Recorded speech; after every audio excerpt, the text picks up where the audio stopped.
Take the wings in. That looks amazing. They're very spicy. I don't want them. I don't like spicy. I know. I know you're just a little girl and I have to wipe your face the whole time. I got this shit all. I have to treat you like a baby, but you know.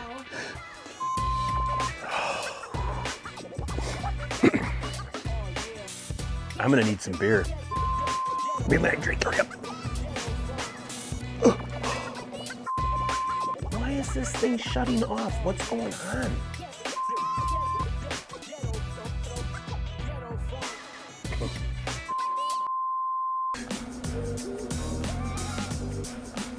That's one crazy bug.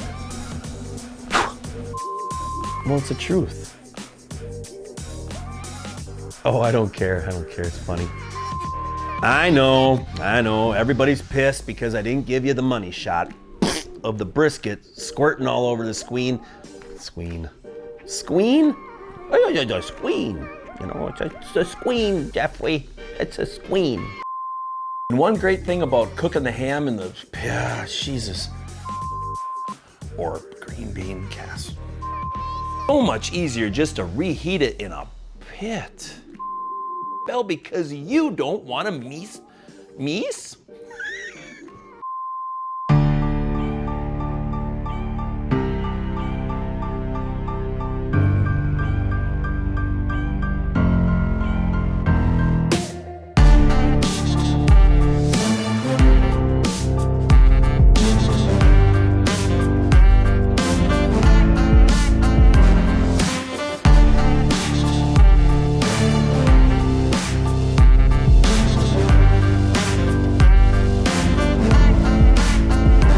Obviously, this is a great day. I mean, I'm practicing social distancing, but look at those guys. See, they're practicing social distancing too. Very good. That's a really good social distancer there. Howdy. Hi. See, so you can still go out right in the neighborhood and just walk around. You got yourself some wine. Chardonnay, that is, from Wine Till Sold Out. I mean, I can get used to this. I think you can too. Oh, wait, I'm exhausted. Better. You know, and if you don't want to hold the bottle, the great thing about my new invention is you can just let it go down and you just got the tube sticking out. It works, trust me. We're all gonna be doing this real soon, the way this is going. Don't be afraid right now. Just get yourself a nice hazmat suit. Enjoy the beautiful weather. I mean, look at it, it's gorgeous out today. People are working. Ugh. I gotta stop. Refill? So I'm sure a lot of you are thinking I'm taking this coronavirus way too serious.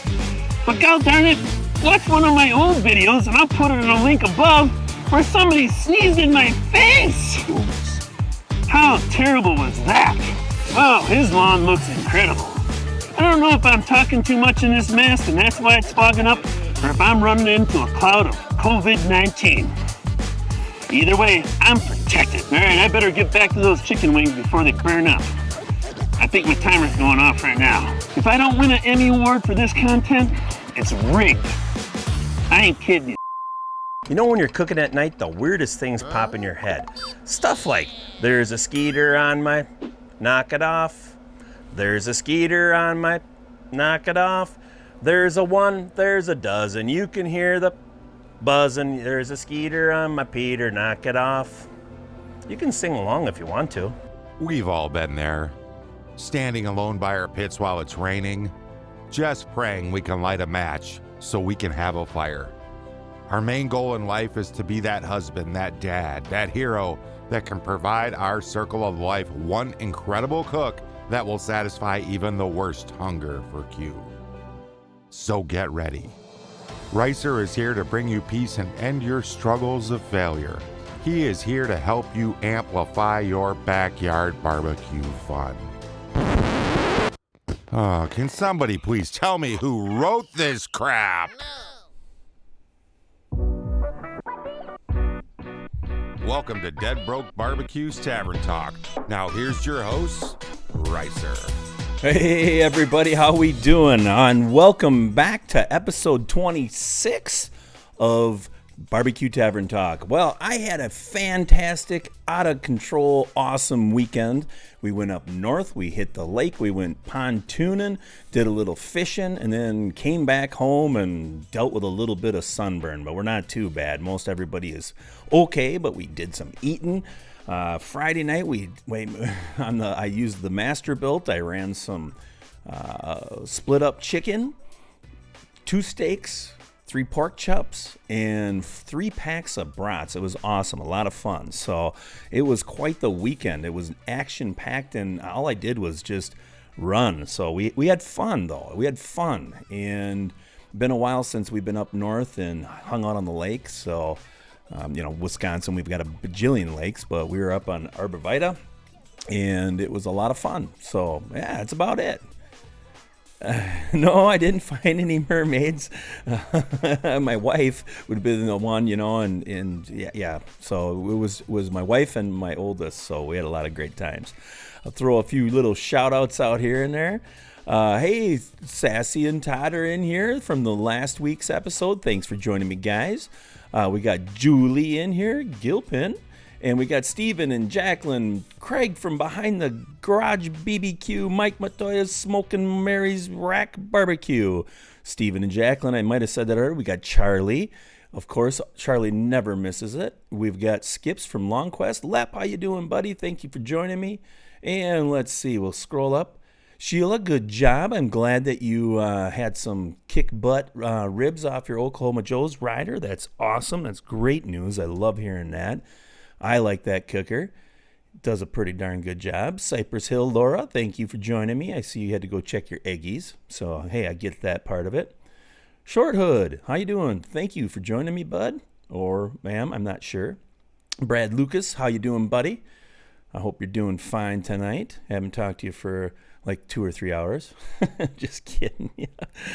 Let's see what else we got. We'll scroll down here a little bit further. Hey, we got Rico. How you doing, buddy? Thank you for joining me, man. We got Smoking Joe. How you doing? Oh, look at this. No, there's no sunburn talk. We just got a little sun. I mean, everybody got a little sun, but nobody's crying about having owies or anything. Steve from Owl's Nest Barbecue Show. Hey, Chef, how you doing, Chef Young? Thank you for joining me, buddy. Welcome back to this side of the planet. Welcome back, my friend. Josh and Babe are here. We got Mr. Bookla. Thank you for joining me, buddy. And let's see, we got a couple other. Oh, we got Brian Seth Horseman. How you doing, Mad Horse Barbecue? How you doing, buddy? I think I said hello to Skip already. We got Daddy Dutch. How you doing, buddy? We got Chris from Eastwind Farms. How you doing, sir? And we got Ray from Newcomb Barbecue. And I think that's about it. So tonight's guest is the one and only Andrew, the Grill Sergeant. Now, I've had a lot of fun watching his videos. Andrew takes a lot of time in his editing. He's a lot like me, let's say, where we both kind of like to add our humor. So there's a lot more probably humor than actually cooking. We want to cook something decent, throw it up, show them what we're doing, give a little bit of instruction, try to teach the best we can, but make you laugh when you're doing it. So I really enjoy his videos. And the guy's got some incredible special skills when it comes to Photoshop and his graphics that he's putting into his videos. So he's got a little bit more savvy, let's say, when it comes to the actual production part of YouTube. So we'll talk a little bit about that. Obviously, if you watch some of his channels or you follow him on some of the social media platforms, you know that he loves Weber. He's kind of a big Weber fan. So I always enjoy seeing the things that he scavenges. A couple days ago or yesterday or something like that, I think he might have found another little prize. So with him, I think where he kind of decided a lot of his cooking skills came from Weber. So he's kind of bonded with Weber. So before we go any further, let's get Andrew on the phone. Or actually on the show.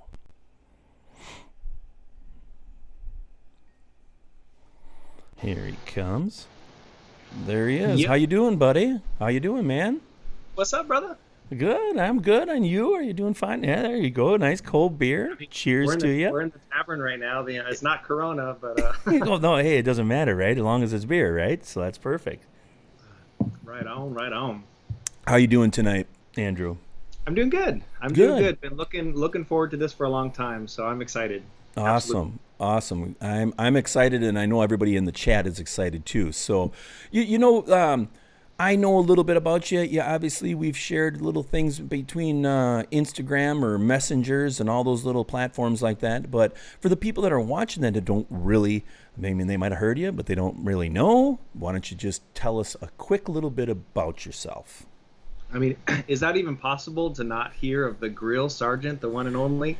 No, I'm Maybe only kidding. 1%, buddy. Maybe Yeah, 1%. Yeah, right. that's right. Yeah, I would say, I was thinking about like how would I describe my channel, and the best analogy in trying to tie it into barbecue, it would be pretty much like 80-20% ground beef, where you have pretty much 80% comedy and then 20%, yeah, you might learn how to barbecue something. And so that's pretty much, if you can watch the show and then leave with a good laugh or two and then possibly learn something about barbecue, I consider my job is done. So Awesome, awesome. I think you're a little bit more than that 20% barbecue teaching. I think you're a little bit more than that, but I will still give you the 80% humor. So, speaking of the humor part of it, okay? Speaking about the humor part of it, is it a planned thing that you're doing in your videos? Like, hey, this time I want to dress up like the Tiger King and I want to make a video. Or is it something you're like, hey, I want to cook this, and then it just pops in your brain? I'm the pop in your brain thing. It's yeah. very, so how are you doing your videos when it comes to that part? I used to start with with all my stuff scripted, and once you kind of just get comfortable making YouTube videos, there's that like 2 to 3 month period where you're so nervous because it's weird talking in front of a camera, and it's and you have so many other things on your mind. You're trying to focus on what you're cooking, and you're trying to not look like you're freaking out or being stressed out or worrying inside. Right. And after a few months, what I realized is usually the B-roll footage, the stuff that I didn't write down in the script, was so much more funny than if I had tried to actually write it down. So I'd say now I'll come up with kind of like bullet points and then a few funny ideas, but then half of it's after I crack open a beer and the meat's already on the barbecue. It just I just let the camera roll. And right.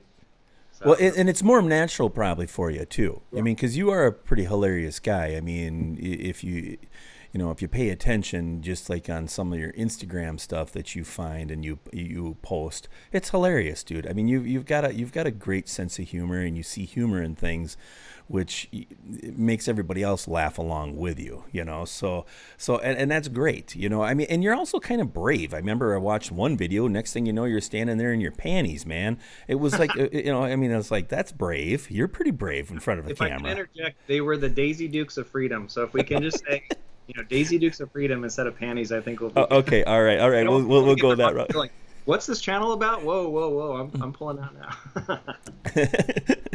No, I mean, it actually was hilarious, and like I say, you were brave. You kicked butt in that. So I mean, that was pretty fun. So let's get into how you started your whole adventure into barbecue. I mean, what made you kind of say, I'm going to make a YouTube channel? Because everybody's got a story. Well, we want to hear yours. Okay. Pretty much the journey into barbecue and YouTube was first started in woodworking.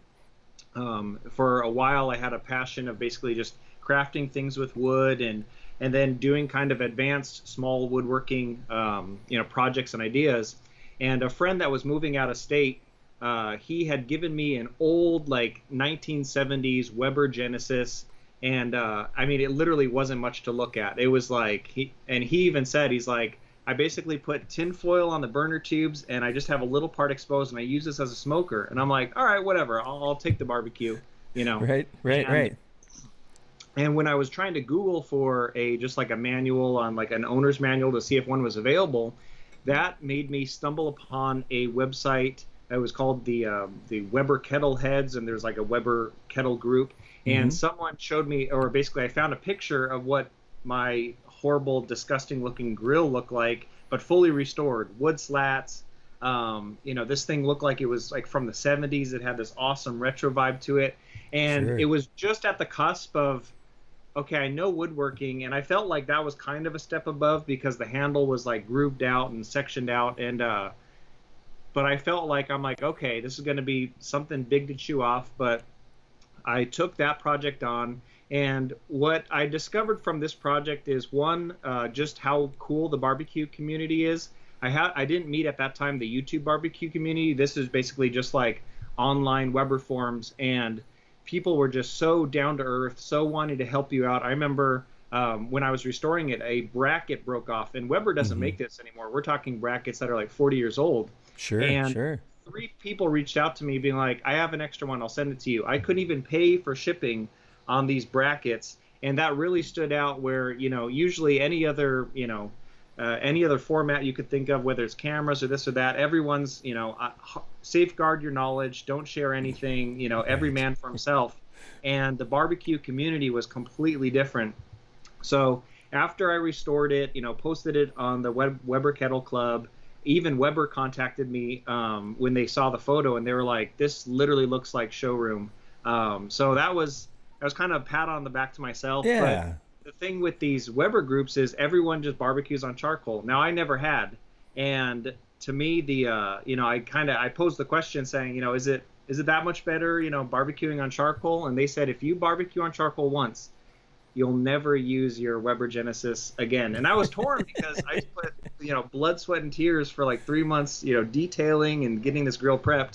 Right. But all it took was a charcoal grill and 1 ribeye steak, and that was pretty much my entry into, oh my God, barbecue is amazing. Now, how I got into the YouTube channel is I remember I was out by my barbecue one day. I'm barbecuing chicken, and I was playing around with my 5D, and I'm doing some slow motion shots, and I kind of put a small little 1 minute thing for Instagram out there, and everyone starts commenting on it, basically saying, oh my gosh, this is really well done. This is even better than what like a professional company would put out. And that was kind of the planting of the seed of saying like, okay, well, are people doing barbecue YouTube videos? And of course, it seems like now everyone and their mother's doing it. Right. You know what? Okay, I feel like I could come in, and then just trying to find my niche, I felt like, okay, I can't hold a candle to these barbecue pros, but I can interject comedy. And so if I could kind of have that my niche, which there are a few channels out there that mix barbecue and comedy, but I feel like, okay, this is a potential. So kind of just went for that, and yeah, now we're here. Now you're here. Yeah. I mean, and do you still have that Genesis? I think you do, right? I think you kept that. I did cook on it. They lied to me, so I still use it from time to time when the wife's like, I want some quick burgers. You have 15 minutes. Right. Half the thing with charcoal is you're 3 beers in before you can even put the food on the grill. Yeah. So the Genesis is nice for nice quick cooks and stuff like that. Well, speaking of rebuilding and restoring and restoration of an old grill, I think you might have found a gem a couple days ago, even. I did. It was actually just as of yesterday. The same group that I found on Facebook and on the web. A guy from, I believe it was Sacramento, he contacted me and he's like, dude, there's an estate sale near your area. And he was looking through the estate sale photos, and he found a 1970s Weber Yachtsman. It's like this 18-inch yellow Weber, but the condition was really good. And the issue with these vintage Webers, they'll last you forever. But the problem is, right when they hit Facebook Marketplace, the seller, not knowing what he has, could throw it up for $50. And then by the time literally these like throngs of Weber fanatics, contact him, he takes the post down and the grill goes back up for $600-700. And that's just, it is what it is.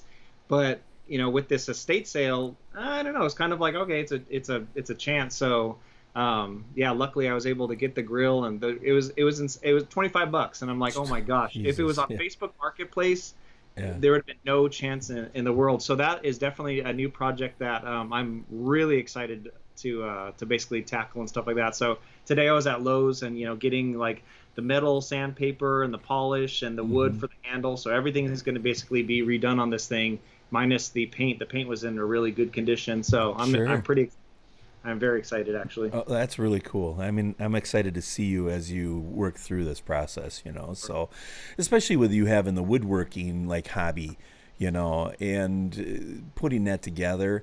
Yeah, it's going to be a special piece for sure, and it's like when you do that, it's like one that you never want to get rid of. I've got other friends that do the same type of things, and yeah, they might part with one of them or something like that, but typically when they redo it and they put that much work into it, it's hard to get rid of them. It really is. Yeah. So, all right, now let's talk just a little bit about your favorite thing to cook on your barbecue channel or just at home. What's your favorite barbecue? I don't care if you do it on gas or if you do it on charcoal. What's your favorite thing, bud? I would think it would probably be ribs. I think out of a lot of the stuff when I'm trying, it feels like every episode's just trying something new. Let's try this, let's try that. So a lot of the stuff on my channel is usually firsts, and then the stuff that I really enjoy I'll make again just off camera just to enjoy it, but something that that actually would go out and just no cameras rolling, I just enjoy it is like ribs, basically St. Louis style pork ribs. Yeah, I've talked to like Kent from Daddy Dutch Barbecue and just basically a lot of people have given input saying like, oh, for competition style I do it like this, and for just at home I do it like this. So kind of just taking again the barbecue community on YouTube and just hearing people that actually know how to barbecue and then basically piecing that together. And I'm telling you, the I guess that even better than actually tasting the ribs is watching people try your ribs for the first time, and they're you could see their mind just like kind of just like melt like the fat on the pork of just like, oh my gosh, this is so good. Right. Yeah, so I would say definitely ribs. And I know Charlie from Pickles Barbecue, like he's so hesitant to try 3-2-1 ribs, and I get it, I hear you, but I'm just telling you, man, I can't see myself doing it another way. It's so good. So good. In like 3-2-1 ribs, I always say if you really like a fall apart bone or fall off the bone meat type of rib, it's perfect. A lot of people love that. It's really, really tender. Or there's people like me that I want that snap. I want to take a bite and it just, you see the bone and hey, that's good. I mean, I'm not going to lie to you. I'll eat 3-2-1 ribs all day long. I actually like to take those and chop them up and make them into sandwiches, sliders, So, but as far as my favorite, I'm the bite off the bone type of guy. So so that's where Charlie's getting this evil. This evil conspiracy. Yeah. Yes, you're the guy that's preventing Charlie from You'll leak my show, dang it, if you try those 3-2-1 ribs. Right. So what's something now that you've been doing the barbecue? What was your kind of your hardest task to actually do more than standing in front of the camera? Let's get into what was your hardest task for you to your first few months of making videos. What was the hardest thing for you to overcome? I see. Now, are you talking about the actual like barbecue aspect? Yeah, the barbecue aspect. Yeah, I mean, like in that, not we'll go to the next level. Then you can add to it, like the actual production of a video. I'd kind of just say maybe just trying to really understand charcoal and fire management and placement of charcoal. I remember, I did a lot of research because I wanted to do ribs on a Weber kettle, but the problem is if you put your charcoal chimney into a Weber kettle, well, your kettle's already at 350. Even if you put it indirect, it's already at 350. And I'm like, well, I want to do ribs. I think it would taste amazing, but I don't see how that's possible. Right. If you put fewer charcoal, well, then the charcoal dies out, and you still, so. And that's when I kind of discovered the snake method. And so it was kind of, it's interesting when you go to, try something out in barbecue. For the most part, it will seem daunting, and then you'll find it's just the opposite. So now, like, I could, with my eyes closed, I could just pour charcoal in a bag, and it's the perfect amount to make this snake. It's just like you get this, rhythm and routine. But Right. yeah, I think the most daunting thing was, learning and understanding the snake method. But after I've done that, and especially if I'm cooking on a kettle, like I won't, I don't see myself, steering from the snake method. Now I did get that Weber Ranch, which is that like 37-inch circumference. And so Monster. Yeah. the one thing I do want to try, and I haven't done it yet, is to see what kind of snake size would be needed to hit that 250 range. So I'm thinking like, maybe a 4x3 charcoal ring, and how many hours, since this thing is so big, and Right. possibly put briskets there, ribs, whatever. I don't know. So that's probably my next, big daunting thing. But once I do it, I'll probably be like, that was nothing. That was easy. Yeah, and I think that's like with everybody there. I mean, even if you've been cooking for many years, you get a new cooker or you get some other type of recipe that you never really saw before, and then you want to try it. It's always tough at first, but that's what kind of, in my opinion, makes barbecue fun, is when you're trying different things. You're trying different things. I'll be the first person to admit that around here, when it's come time to like feed the family for the week, I'll cook like twice a week, just to cook everything that we need for the week. Yeah. And I'm going to be honest with you, I'm going to the go-to. I'm going to the go-to. We're going to do this or we're going to do that. But then I see in the family, it's like, well, why are there still, a rack of ribs in here, you guys? You got, so then they start to peter out with eating barbecue all the time. So making something new makes that a little bit more exciting, obviously. So, but when you get into your videos when you first started, to let you should tell everybody a little bit about your background and your in more of the graphic arts end of it. What was the hardest part for you to go from, let's say, more photographing, right? Yeah. To videography? What was the big hurdle that you ran in there? So my background pretty much is on the weekends I would do wedding photography. So it's purely photography based. And then my job Monday through Friday is I work in the film industry on the photo aspect. So we deal with, so I feel like I deal with photos, 24/7. I've been using, Photoshop for the last 20 years, 8 hours a day. I feel like, what I knew in Photoshop, I wish I could, know in other like high-end video editing programs. But sadly, I just, if you can give me a photo, I could make whatever out of it and turn it really good. But then the jump was getting into video, which to me, I have a nice camera. It takes really good photos. It also does video, but I would never use it for the video feature. So jumping into YouTube, it was kind of a learning curve of, shutter speeds and basically stuff that you really wouldn't think of when you're thinking of photos. But Right. yeah, after a while, I think, that was pretty much the most difficult thing is, okay, I'm really good with photos. How do I translate that into video? And one of the suggestions, a friend, he has a car channel on YouTube really, really well. Like his channel's like maybe like 150,000 subscribers. And he saw my video and he's like, dude, awesome head start, very good. The quality's good. The only thing he would recommend is now diving into audio. And that's kind of when people are asking me for advice, the first thing I say is, don't ditch your iPhone. Don't think you have to go out and spend it on DSLR. If you can actually get really, really good audio, that sets your channel, above 90% of the other channels that are out there, because instead of hearing all the background noises and the cars driving down the street, it's isolated to your voice. Right. And, a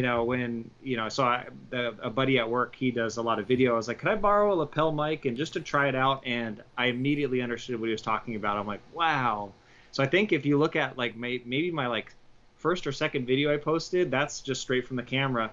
And then every video after that, I then switched to a mic, and it's like night and day difference. And that's why I cringe when like it shows that like that first video is still doing really good. You're like, no, please just don't watch it. I didn't even cook that steak right. I think I cooked it to like, like well done. It's like I'd throw up if I ate that steak now. And, it's like, oh gosh, it's like some things I'm debating, like, should I just delete that video? But it's good to go back and to see, where you started from and where you're at now. And, but yeah, definitely video was kind of it's a whole new animal and a whole new beast. And I still feel like I'm, learning and, yeah, it's Well, definitely.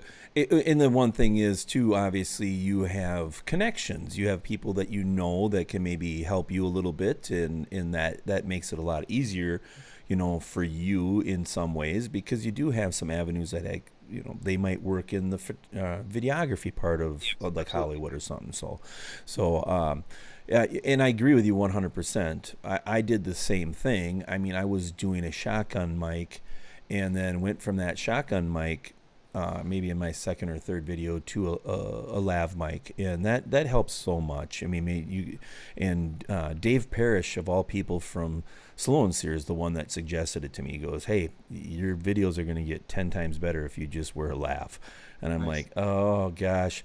That means I have to have a cord, that's before I bought a wireless and all that. So it was a pain in the butt, but Yeah. you kind of learn that part of it, that how much more important your videos really are when you Yeah. have that. And Pickles threw a thing up here that he wanted to thank you for making his logo. He really appreciated that. So Right on. so now that here we got another question from Pickles. All How right. much does his family love barbecue, or are they tired of it all the time? No, I think it's a two-part thing for the kids to like barbecue because they know that if I'm filming a video, there's a taste testing that comes at the end, and they love being in that part. So it's like to them, Right. they feel like, oh, I get to be recognized on YouTube, and I get to try the meat.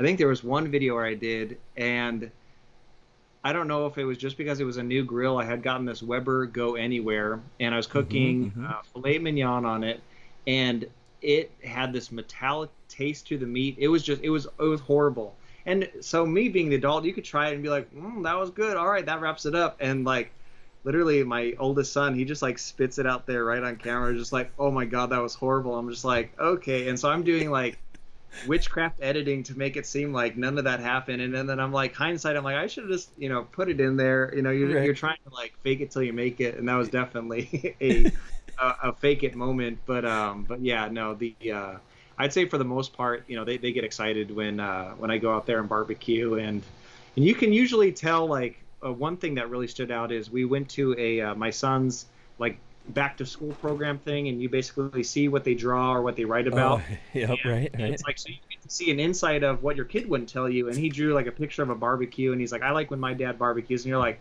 oh my God, I love this. Like it, yeah, it was cool. It was very cool to see that. Well, and So that shows you that you're touching with them, some pretty big interest. They actually like it.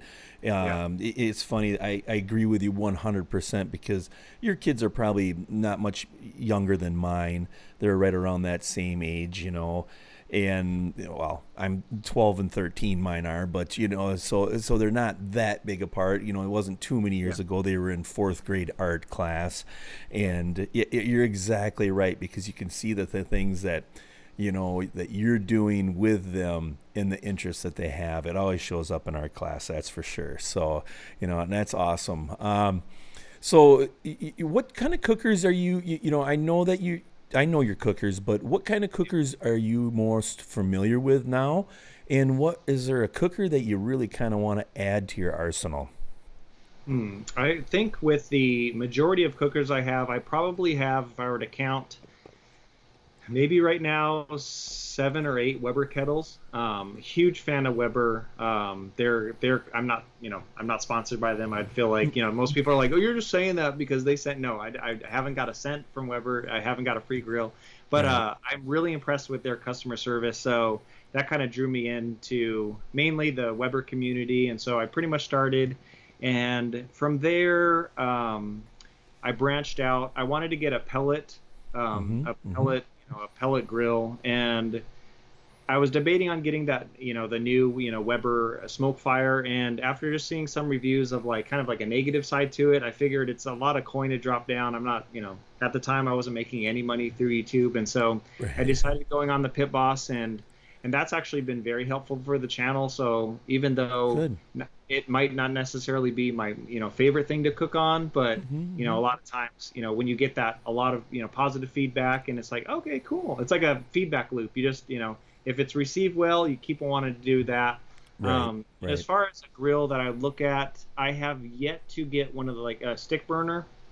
And I would say that would probably be the only grill that that I don't have yet in the arsenal. So eventually down the line, the only issue now is there's no space. I live in Los Angeles, so they section off houses on these tiny lots, and you're like, how do I fit another barbecue? So I'm actually at that place now where I'm like, if I get a grill, I'm just like donating a grill away. Be like, all right, who wants to experience the joys of charcoal? Here you go. You feel like Oprah Winfrey. You get a grill. Yeah. Well, that's actually funny because I just did that today, and I did that 2 weeks ago. So I mean, I got rid of 2 grills in a matter of a couple weeks because it's like I have room, but it's also, do I need? I love Tom Horseman's videos and all that, and I love it how he says, "Welcome to the land of grills," because he's got all those grills in the garage. My wife would kill me if I had that many. Now, I still have like 6 of them in there, but it's like that's kind of the limit, let's say, So, but yeah, we have to make room sometimes, and unfortunately, sometimes you say goodbye to a grill, But so a stick burner. If you got into one of those, is there a certain brand that you're looking at? Are you looking at like the entry level type, or just Well, I mean, I figure if I throw down, I'd probably go middle of the road. A lot of times, I've just being within the barbecue, circuit, you can pay ridiculously high top dollar, but but normally you don't have to throw down. Like I do understand, like there's quality that goes into some grills. But some grills, there's more of a name attached to behind of it, so you're kind of getting pulled for your money. So I'd say middle of the road. Middle of the road, yeah, good. Yeah, so and it's funny because when it comes to stick burners, it's like there really isn't. I don't know. I've maybe seen a few, but it's like it's either they're like pieces of junk that are like $99, and then they're like sky's the limit. They're like a few $1,000s. I'm like, just kick me one in the middle here. Like, why is everything so extreme? Like, it's either like it's gonna fall apart on you after 2 cooks, or it's like you're gonna have to sell your truck to put a payment on it. Yeah, exactly. And that's the truth. There's some of them that are just they're beautiful, but they're gonna cost a lung. You're gonna give up a lung for them. But so when you're you kind of touched on a little bit about you started out with maybe more of a script, and now that you're doing maybe a little bit more bullet points to keep yourself. Do you have an actual video production flow? And what I mean by that, you do this scene and then you do this scene and do that. Are you consistent that way, or are you like, hey, today I'm gonna I'm gonna wear my Daisy Duke underpants, so I have to. Is there a real production flow with you yet, or are you kind of still investigating? Yeah, I would say I'm always trying to kind of just not reinvent the wheel, but if I can find something that helps the workflow out better, I'm always down to try new things. I think it boils down to if the production is basically just me filming by myself. I'll break it down to where I'll usually just shoot one, basically kind of like scene minded, like, oh, in this shot, I'll hit record, I'll do what I need to do, and I'll stop. I'll set up the camera different. I'll do what I need to do and stop. And it kind of blew me away the other night when we talked, and you're like, I just let all 4 cameras run, and I'm like, that to me, that's mind blowing, because if I do it the whole like scene by scene, it kind of helps me gather my thoughts of what I'm going to say and how I'm going to prepare it. And so it's kind of like if I wanted to say, oh, there's a link down below, like if I were to start recording, I'd be like, oh, I forgot to say 20 things that I wanted to say in the thing. So to me, breaking it down scene by scene. Now if I have where I work at, we have since it's in the film industry, we do have a side that does video production. And so a lot of times, if you've seen like the barbecue parody video, like I take no credit for that other than standing and being goofy in front of a camera. There was a videographer team. There was movie editors working on that. Like I went to a sound studio to do the video, the audio there, and so other than just being goofy in front of the camera, all those like 6 shots of the seasoning pouring down, it looks like it's all slow motion. That was pretty much all done by some very, very talented coworkers. So it depends. I kind of like working with the team because when you're out there by yourself, it's just like, you're wrangling everything around. But, Right, a right. lot of times with just multiple people around, you're joking around, drinking beer. And a lot of times those videos, like, it feels like more funny sound bits are captured during those spontaneous times than, Exactly. Yeah, exactly. Well, yeah, it's funny. that is one of the things that I mean, I literally just like in shock and awe every time I see that. And when you explain, your seasoning falling, I thought for sure you added or somebody added some type of like action or whatever effects to it, And Yeah. when you said no, it was just the right shutter speed and the right everything. That tells you right there somebody's got some talent to be able to get Oh, that to yeah. blow up like that. And if I can Amazing. just to work for food, I'm golden. Because, dude, if this guy were to throw down a dollar amount for his skill level, Yeah, I'd right. never, I'd never Right. see this friend again. But as long as he's down to enjoy great barbecue and he'll whip out his, nice camera, oh man, we have a symbiotic relationship there. There That you is for go. sure. Well, so all of you guys that are listening to this, just try to find somebody that's a real good videographer and have them, just cook for them. Just cook for There them, you and go. maybe they'll come over and you hang out and you get some great epic clips like that. See, if Charlie did 3, 2, 1 ribs, he would have like a full production crew at his house right now, and Right. he still just chooses to use that iPhone. Yeah. Right, right. Um, so so when you've w-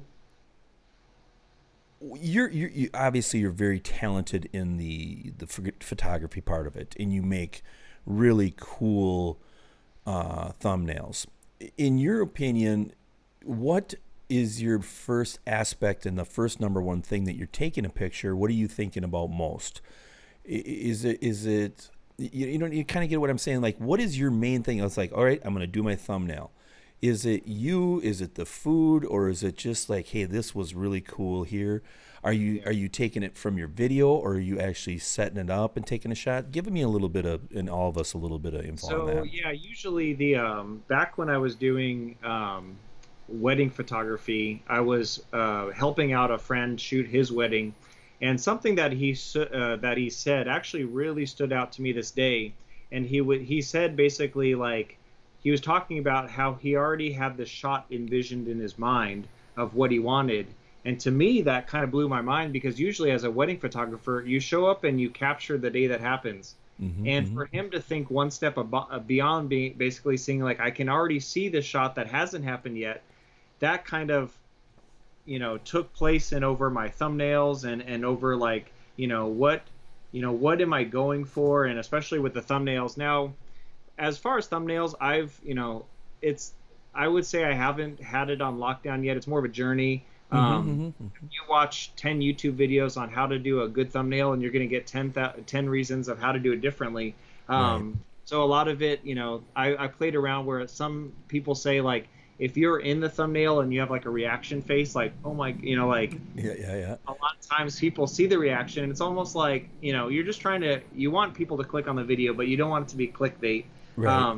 So there's that fine line. So I have noticed if I'm in the shot, if I Photoshop myself in the shot, doing like a stupid like like I'm shocked at something like Right, right, right.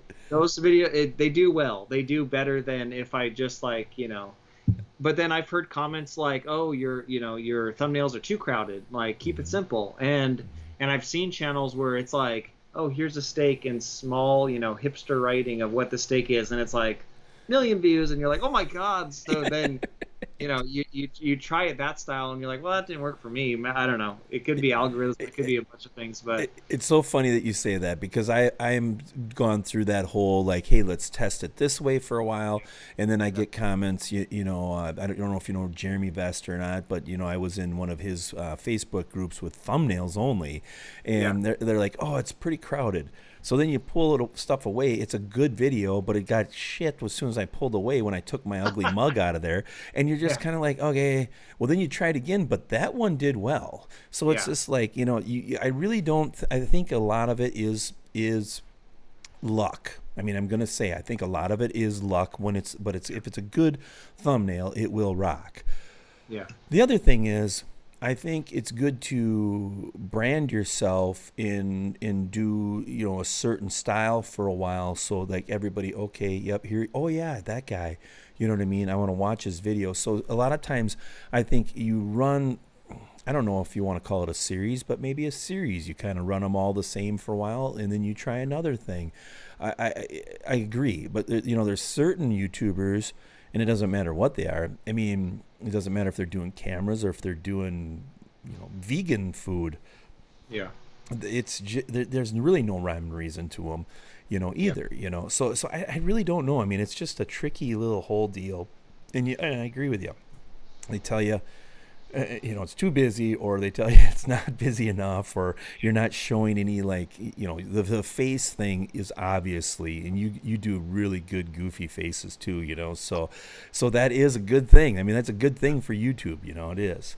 So what are your plans now moving forward in this next year with your channel? You got some big plans, or do you got some, are you going to go production?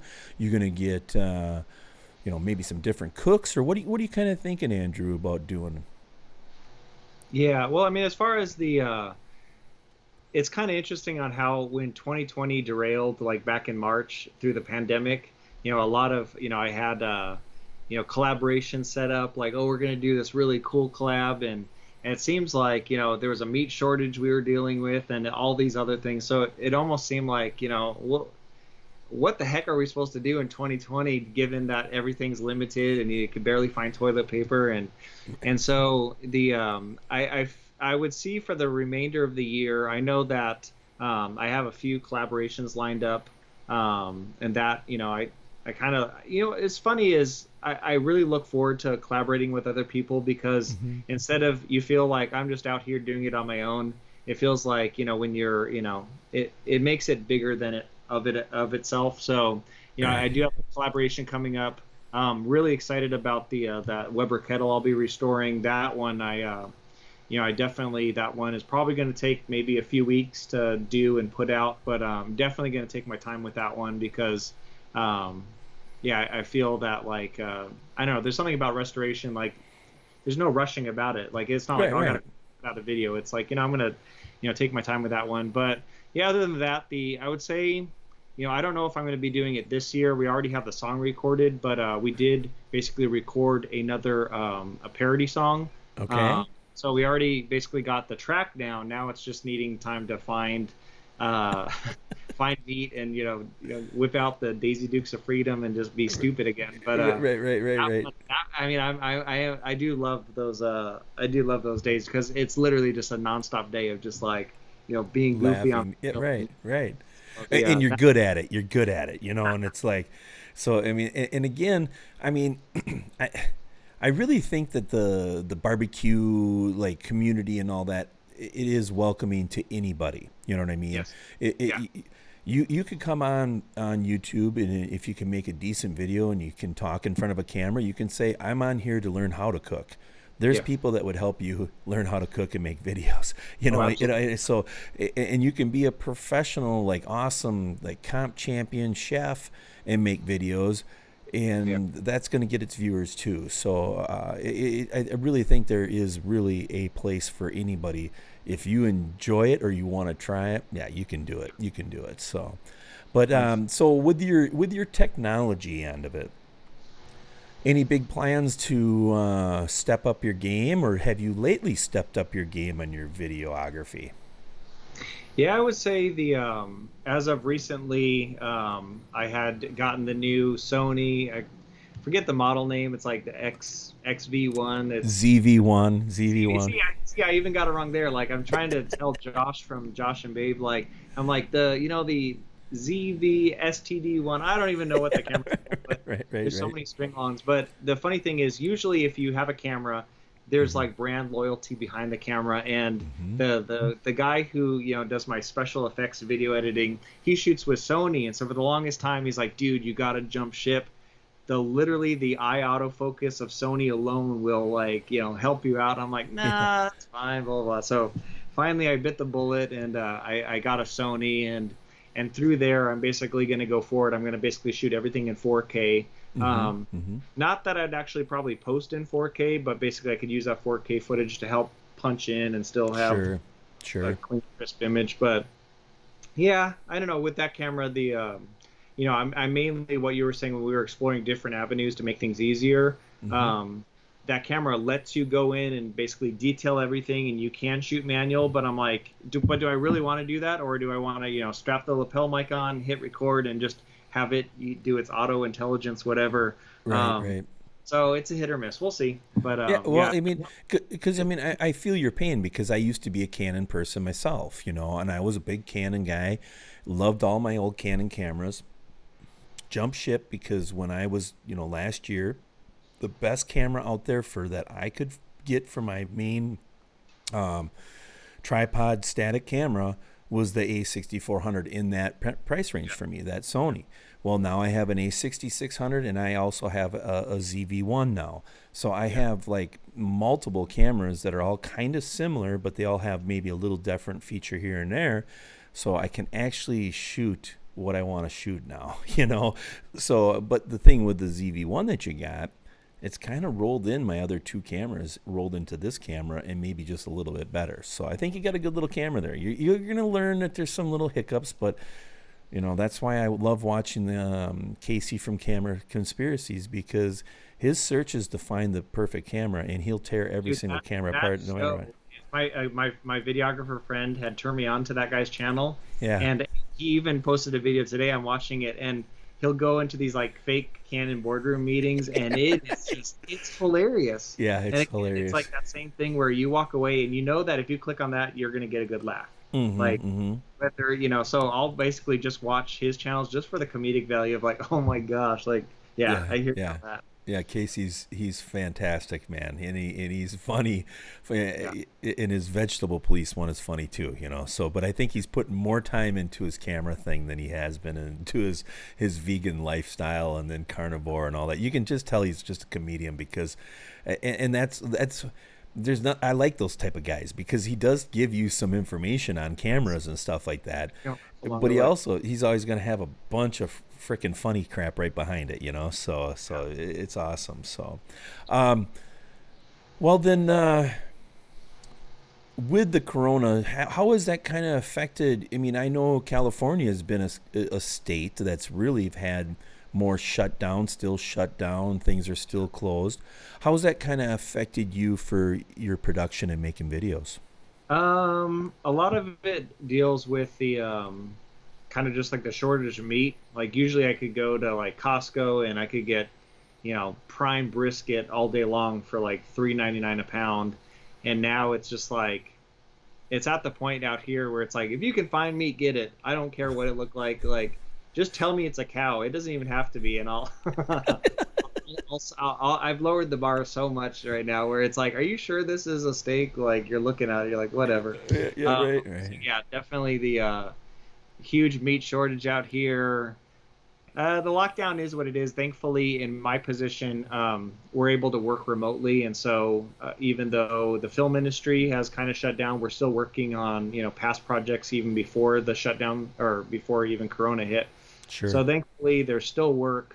But yeah, you would think that with all this free time now, it's like, oh, I could, do YouTube videos every day long. But then it's like, on what? There's no meat. Like, so Right. I usually, if you look at my channel now, it's kind of sprinkled where it's like one video will be actually cooking something and the other video will be like, oh, here's how to, do something better with your grill or, so it's not necessarily food related, but, and it's kind of funny. I look back and my biggest videos, even though it's a barbecue channel, the biggest videos have nothing to do with barbecue. It's always like, how do you burn off your, smoker? How do you, what do you do about an error code? And it has nothing to do with like, here's the perfect, Wagyu steak. And it's like, who cares? Yeah.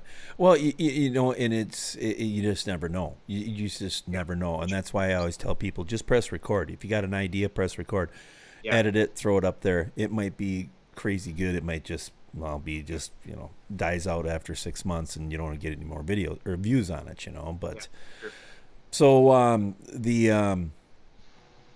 this new Weber kettle, are you going to do a complete restoration on it and make a video of that? Are you going to do a Yeah. step by step? Yeah. Yeah, so Good. it's pretty much going to be, everything from when I look. The funniest thing on the thing is overall it's in really good shape. The handle, it looks, like it's been beat to death, and it actually in Sharpie has the written on top of it $25. And I'm like, so one, I posted it to this what the same Weber Kettle Club that I keep on talking about, and some people are like, dude, restore it but leave that handle on that says $25. There's something about it that like that's just awesome. And I'm like, I don't know, like, to me, if I can then kind of like brush off and whip out the woodworking skills again and do a new custom handle, kind of leaning on that. But I do feel the irony of just like leaving a beat up handle on it that says $25 on it. But yeah, no, I'm excited to definitely tackle that on. And yeah, pretty much as far as rebuilding anything on it, I think the only thing it does need is just a new handle. But other than the actual like condition of the actual kettle lid on the inside, the grates, the wheels, the triangle at the bottom, like everything's pretty darn good. Yeah. But even with that, like you could just see like a thin layer of dust on it, and when you take like a razor scraper to that and steel wool, that thing is going to shine like there's no tomorrow. So Yeah. I literally can't wait for the final product. Oh, that's cool. That's cool. Yeah, That's cool. definitely look forward to that.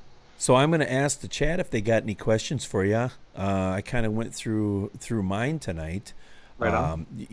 Like with the one thing I want to say about your style is don't change it much, because I can obviously tell you put a lot of thought into what you're saying and your camera angles and your production.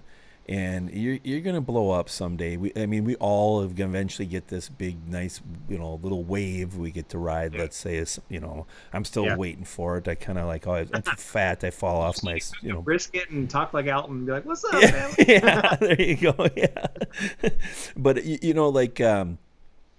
so just keep that rolling, man, because your humor is just classic, dude. And I can watch your stuff because I know how you're thinking about when you're doing the video, and dude, it's just keep that rolling, sure, show me that you made some really good chicken wings, but don't lose that humor, man. Don't lose it, because I've laughed out loud several times when I'm watching your videos, so that means a lot to me. So we got another question here from Charlie. What is your take about people getting started in equipment? What do you think? What should people start out with, and and should they? Yeah. Definitely start with what you have. YouTube is more like a marathon, so you have to think of it in that terms. So there's people that want to rush out and throw down like, a few $1,000s upwards to get all this equipment. But a lot of times what you're starting with, if you have a, point and shoot camera, most of the time it takes video. If you have an iPhone in your pocket, that does. So funny, like I have like a $5,000 camera, and the iPhone in my pocket does 4K at 60 frames, and my $5,000 cameras be like, I do 30. Now, of course, you're gonna get a night and day difference, but right. All that to say is like, dude, if you really want good quality, you already have it in your hand. Right. But yeah, the first thing I would look at, and you can, obviously, I believe you shoot with the Rode Wireless Go, right? Yes. Yep. Yeah. So Yep. that, I would say that. Like when I first started out, that was kind of like the biggest thing I purchased, is like, oh man, $200. That's kind of like a lot to throw down on audio. But realistically, like, sure, yeah, it's wireless, but you can find those, lapel cords that just plug into your phone, and those are maybe $20. Right. And Yep. yeah, I would say with like, with that and your iPhone, you can accomplish so much.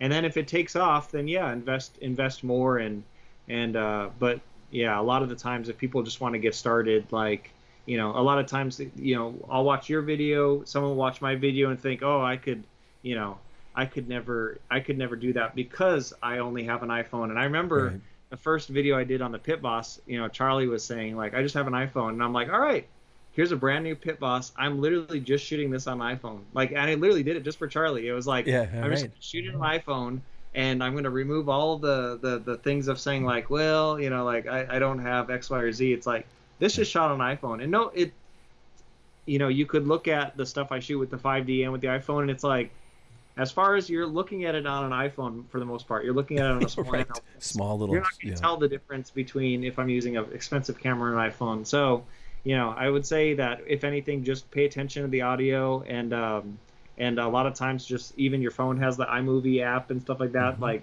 you know, you just use the free apps there. But yeah, I guess what you just said, hit the record button. Now, Yeah. once you start accumulating gear, it's so much harder to be like hit the record button, because it's like, oh, it's not that simple. You have to whip out tripods, 15 cameras, and it's like hit Right. the record button could mean I whip out an iPhone and it's easy, or like you have this whole production come out. So yeah, it's almost, starting out is almost easier than actually, the longer you go into it. But yeah, no, definitely just, I guess as you said, yeah, just hit record, just start talking. And I agree with you because after you've done a couple videos and you start getting your feet wet, Yeah. then you can say, well, geez, I'm gonna get a tripod. Well, Yeah. you start out with a cheaper tripod, and that's how everybody is. I mean, I had a bunch of equipment prior to me starting up my YouTube channel, but guess what? In the past year and a half, I've replaced all of that equipment. I use nothing of my original stuff anymore. So, except for, I guess I have one tripod that I use for something. But really, Yeah. all my cords, every single thing, all the way to my lights. I have two lights that I still have, but Nice. I use them in the garage. They're in the garage now. So when I film outside, I can just pull them outside real quick and do it. So Nice. it's like everything gets replaced as you go, but you have to start, enjoying it, start making a little bit of money somewhere. I mean, you got to get something back. Yeah. But start with your phone and a Boya lav mic. They're $20 on Amazon, and that's a smartphone and a DSLR or a mirrorless camera mic. You can use it on both. So. But anyways, other than that, Bud, I wish you wait. We got one more from here. He goes. What does he write down? Charlie's always throwing good questions out there, so I don't like to skip his. So what does he write down for the channel in his notebook? I don't quite write. So what does he write down for the channel in his notebook? I Like don't if I'm, know. yeah, I think I can interpret that question. So usually if I'm like brainstorming it, if I have ideas, I'll pretty much, yeah, I'll have just a notebook where I'll, and it's mainly, it starts with the comedy aspect of like, oh, that would be funny if I did this. And then can I form a video around that? And so, yeah, usually I'll just kind of, uh, a lot of the times the thoughts that are going through my head, it's almost like if you're going through a radio dial and it's like, oh wait, I had this, idea. And if I don't write it down, it could be the best idea in the world. And if I don't write it down, it will be lost forever. Yeah. So usually I'll try to jot something down, and then I'll go back on it. But yeah, usually it's pretty much starts with like kind of the comic idea. Then I'll do bullet points of basically how I'm going to do the video. And then from there, it's pretty much, I'll just start recording, and then just all the ad lib stuff is just on the fly. And Well, you're. I think you're so witty quick because I'll write you something in your comeback. I mean, I'm not saying anything cocky to you. I'll just say something that's kind of funny. And I yeah, mean, it's like you reply so quick. And I'm like, yeah, he's got natural quick wit, man. This guy can seize humor. And I'm going to say, when you have that type of style, it's pretty easy to forget things. But you're like, what did I say yesterday? It was really hilarious. And yeah. So I've got that same issue too. Everything in my videos has to come out at that moment, because if it doesn't, I'm going to forget. I'm not going to remember, So, but, here, how do you do, I know the answer to this. They're asking, how do you blur your background? But I let you answer this, but I know how it is. Do you know how it so is? I mean, if we start talking about cameras, you're gonna, however many No, people I think right now they're talking about you right now, with you being live right now, you have a blurred background. So actually, let's see if we can do this live. So basically, under I'm looking at preferences, and I'm looking at audio video. There's a thing where you can basically say, none, and then you can basically add a blur. I right. could be in an office, maybe I want to be out of office right now. knows. It'd be like in a cartoon, yeah. But yeah, so it's pretty much it's just a webcam from the it's just the computer webcam. But then Through Skype. Through Skype. yeah, through So Skype. And so yeah. that's kind of the thing. I think the first time downloading Skype was maybe 2 days ago. When you Jeff, came like, on walked me. around, and I'm like, wait, let me download it, and then already I'm like, okay, let's play with. And that's the thing. A lot of it's just like, just exploring. Like, what does Right. what Right. does a certain program do? And instead of just rocking and rolling, taking a second, look at the audio settings, look at the video settings. Half the time, a lot of people don't realize like you could do a skin smoothing filter on it, like if if you're concerned about that kind of thing. Right, Um, right. but yeah, half the thing, it's pretty much the sky's the limit. So yeah, this is literally just the webcam that comes with the computer. And the other funny thing though is my wife just got it. It was those like camera ring lights that they sell. Yeah, yep, So exactly.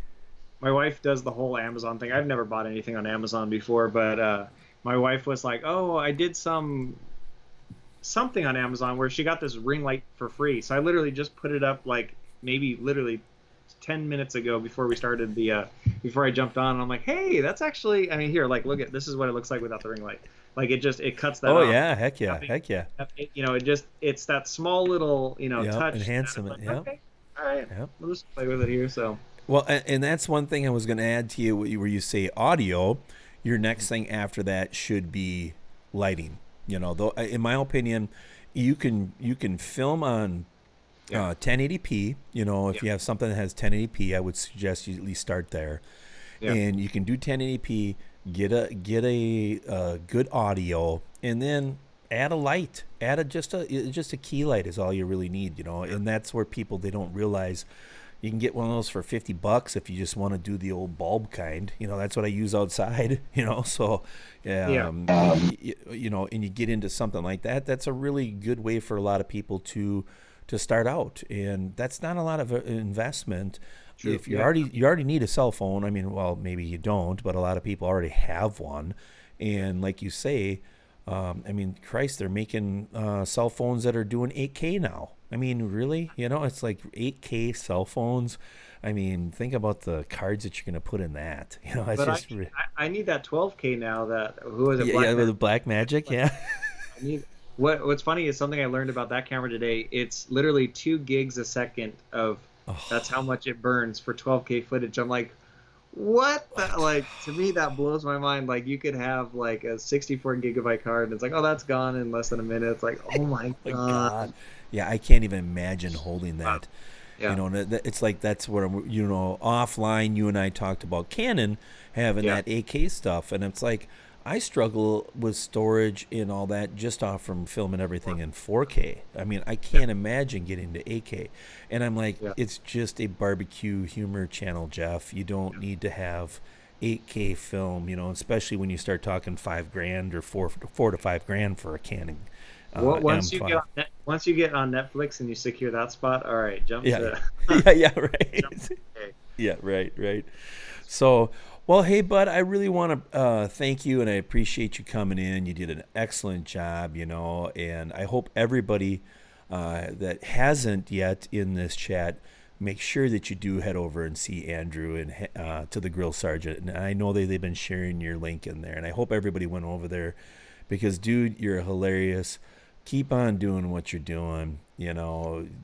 I'd watch you. Well, I did watch you do a grilled cheese sandwich, I guess, but I'll watch you do I don't know, just do biscuits and gravy or something on the web. I mean, because I just would watch it because I know you'd come up with something really freaking funny, man. So just keep it up, and congratulations on being monetized. I know that happened a little bit ago, not too long ago. So congratulations on that part. And you're official YouTuber now, and you can make lots of money, right? Yeah. Yeah. You got anything to leave us? Anything to leave us with? One thing, just as you said that, like my wife shot down the idea, but I thought it would be funny to do a first YouTube, basically now that you're monetized and you got your first YouTube paycheck. Yeah. And I wanted to literally like rent a Lamborghini and put it in the driveway, and then just to do a video saying like, yeah, I got my first YouTube paycheck, what's up? And they just basically do it like MTV Cribs. And then to have the camera guy be like, it was only like $100, right? It's like, oh shit. Like, have that to me, I'm like, that'd be so funny. And my wife's like, you're not using your first paycheck to rent a Lamborghini. I'm like, ah, dang it. All right. Right. But other than that, definitely check out my channel if you want to, see comedy. Other than that, I think, And good cooks. Don't forget to say, because I've watched, Okay. and good cooks too, buddy, so. You encourage me, man. What can I say? Right. But yeah, I would say that also check out, I think in 2021, we're going to be touring with a few other barbecue YouTubers. Ooh. We started a boy band called Probe Tender, and we're basically gonna be going out there and hitting it up. And I think Charlie's gonna be our band manager. We're gonna see how that works. Maybe you can help film, but Yeah, sure. Yeah. We're gonna take the barbecue boy band world by storm. So check out. All right, I'm excited to see that. I think I'm probably really good. I'll be your I can run your mix board, so I'm really good at audio. So I'll do that. I'll be your sound junkie. Okay, your sound man. All right, buddy. Well, hey, thanks a lot, man. Good luck, and we'll be talking to you soon, bud. All right, cheers. Thank you, man. You bet. See you later, buddy. Thank you. All right. That was awesome. I mean, again, I could talk to him online or offline for hours just about the things that he comes up with, because he always has such a darn, funny personality. He's witty, and when you can make a good video and keep everybody entertained and still show good food, you're doing something right. And he's a little sometimes too hard on himself. He's like, well, I'm just kind of a backyard barbecuer, and I never really, I don't know, or a little bit like that. But he goes, but I can cook, and there's a little bit of it's like, it don't matter, dude. YouTube is about entertaining, or it's about teaching or anything like that. So just make freaking videos, because he can cook, and he's worked hard to be even a better cook. So that's what's exciting about him, because I can't wait till he comes out with more stuff. So he's done an excellent job. So let's give him a round of applause. He is for sure one of those guys that is going to be an up and comer, and someday he'll be looking back at his time and his investment, and when he was able to, because one thing we didn't touch base on that I want to bring up is that he has a really big passion for, and he talked about his woodworking skills and how he really likes that, and it just flowed right together with the barbecue and the wood skills. So that's what kind of progressed him into this. And man, it's so true, because I'm hoping he makes a kettle tables and in whatever, kettle backyard bouncy house or something, so but yes, it's awesome. Well, you know what time it is. All right, we're gonna go to a pee break polka, so everybody go ahead, unleash, unload, and refill.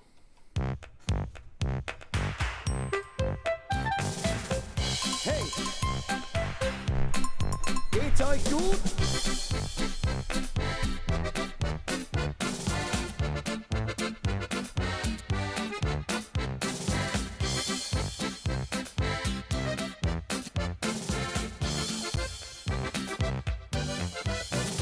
Super. Hey.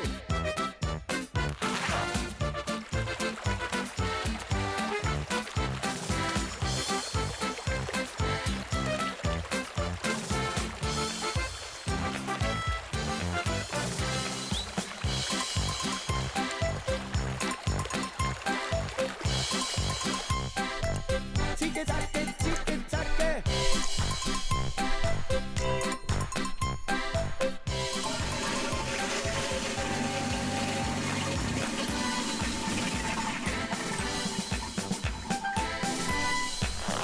I love unicorns, Chris.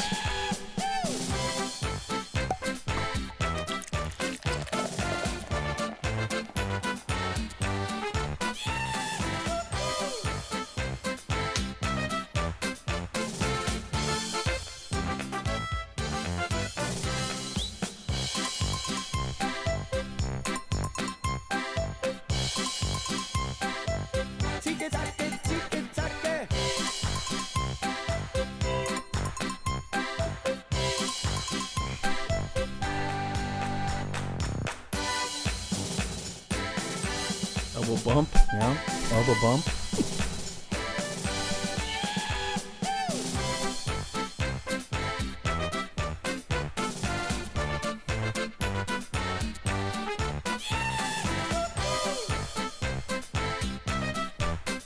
All right, there you go. Beer, barbecue, and baseball.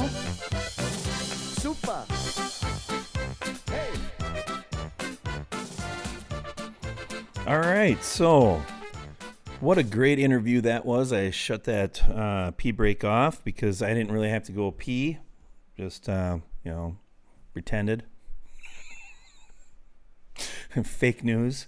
So, but anyways, I want to give a couple of more little hellos. I did see T-Roy in here earlier. Thank you, T-Roy, for joining me. I see Tommy from the Gallery Backyard Barbecues in here. Thank you, Bud, for joining. And we have the Beer Champ Barbecue. We got Rob the man himself in here. Thanks, Bud. And I did see Smoky Ribs.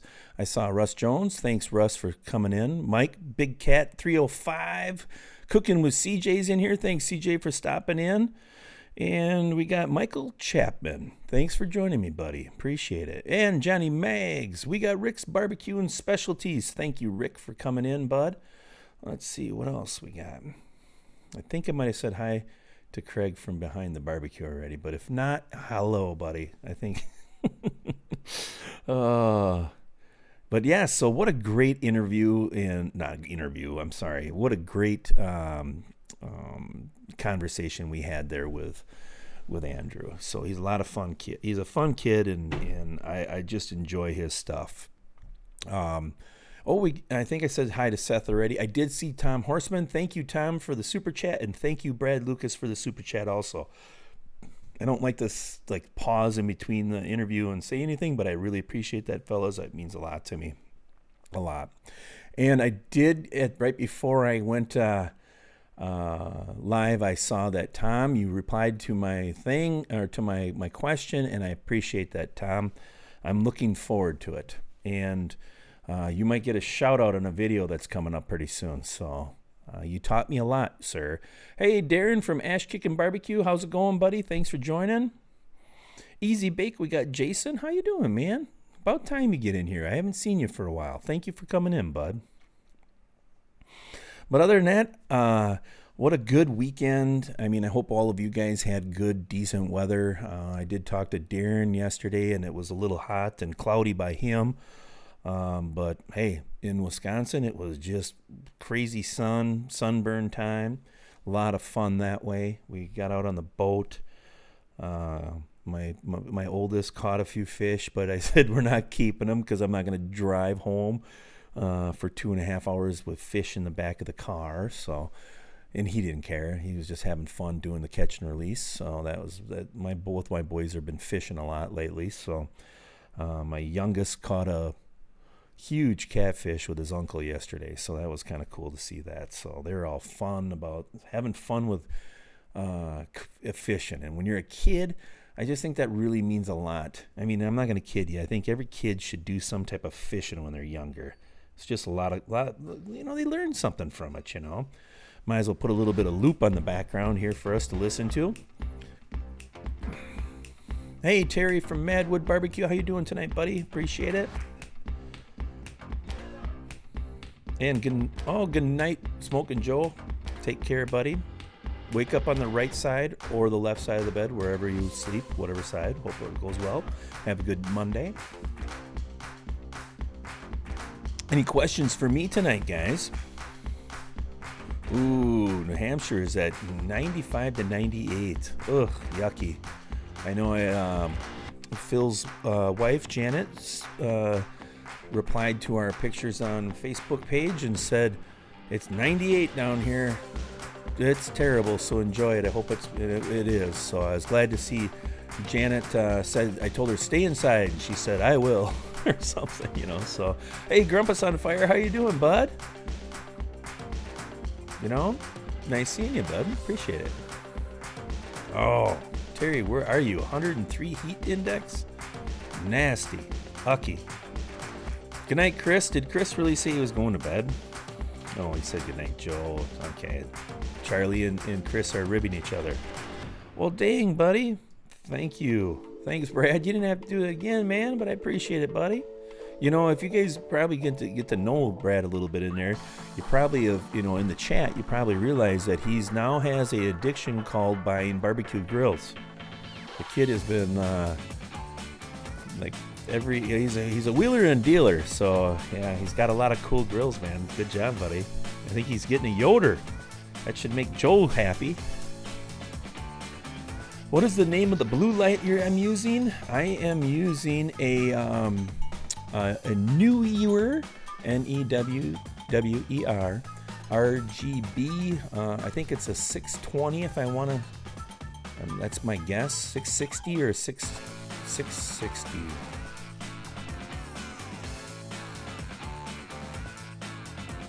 It looks like this. Yeah, I think it's 600 or something. 660, 620, Amazon special. Check out the links in my other videos and you can find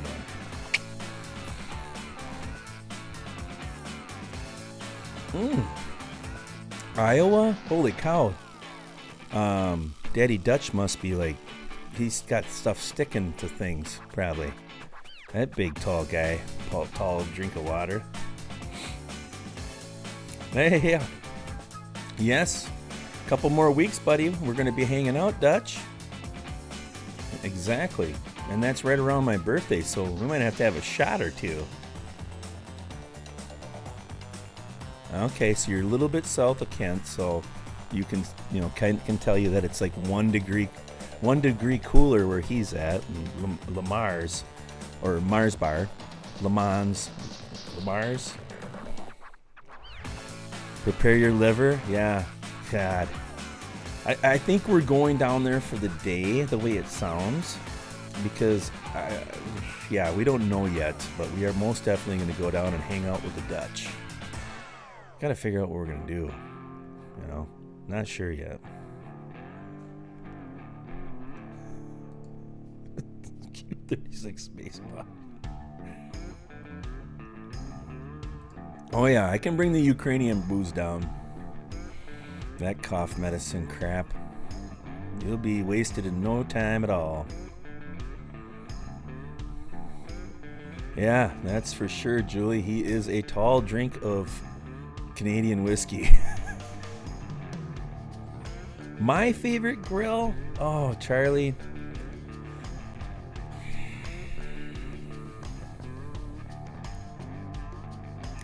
I'm gonna say charcoal. I know that's a kind of a broad answer. I'm gonna lean towards my Weber still. I mean, that's kind of what I learned how to cook on. Ran that one over with the tractor, the hay wagon, but I got a new one after that. But yeah, probably like my Weber kettle would be one that, because like really for my family, it's enough. You get a rib rack and we can easily cook 3 racks of ribs and we got leftovers. I think my favorite grill, that's the Wannabe. The Wannabe favorite grill that I want to have is a Lone Star. I want to offset Lone Star someday. Most definitely I want a Lone Star grill. Big time. I want to get back to cooking with fire, with wood and stuff like that again. And, you know, we'll see what happens. But I gotta get permission from the wife to buy one of those, obviously. Hey Racer, remember you promised me a reverse seared steak? Yes, I know, Claude. It's coming. It's coming, brother. I promise you. I 100% I promise you that I'll do one. What cooker you want it on? I did sell my pit boss, or my pit barrel. Sold my pit barrel today. And I didn't sell it because I don't like it. I really like that cooker. But one of my buddies has wanted it for a long time, and he's been egging me on since I got that Bronco. He goes like, well, you got the Bronco, it's the same thing. And I said, well, you know, I've only probably used my pit pearl like 20 times. He's like, I'll take it. So it was a good thing. Weber charcoal. Okay. All right. We'll do it on there. All right. No problem, Claude. I'll do it.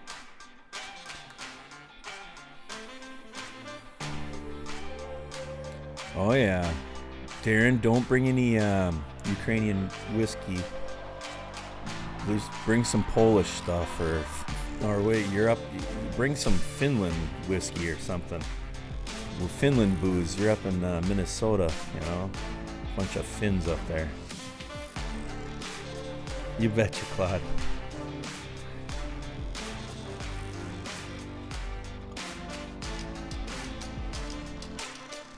There you go, Brad. Good.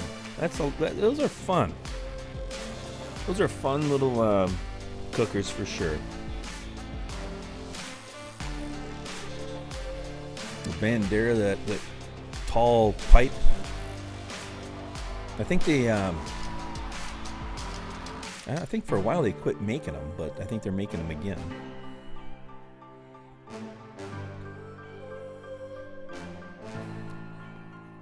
There you go. Get Johnny Meggs over there, Julie. That'd be a great party with him.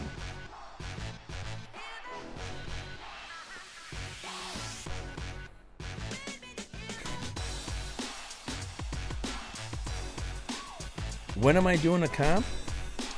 Charlie, I'm going to do a comp with Darren one of these times. Once this COVID stuff goes away completely, and I know that I could plan on it, I am going to come over and hang out with Darren, and we're going to see if we can get Brian Horseman up there too. That would be a lot of fun. It'd be 2 Viking fans versus 1 Packer fan, and maybe we can even make Dutch come up there to make the team fair. So it'd be me and Dutch against Brian and Darren, but then we would work as a team because, you know, it's called teamwork. And I'll just go ahead and I'm really good at taking out the garbage and, you know, making a beer run. I'm really good at making a beer run. I ain't kidding you on that. I do come back too. That's the thing. I used to send my friends out on a beer run and they wouldn't come back. And they're like, what the hell? Well, we sat in a tavern for a while. I'm like, do you realize that I'm empty? What's your problem? All right. Well, maybe we'll come down there. Oh yeah. Be a lot of beer drink there for sure. Especially you young kids that drink that Busch Light stuff. That's like water.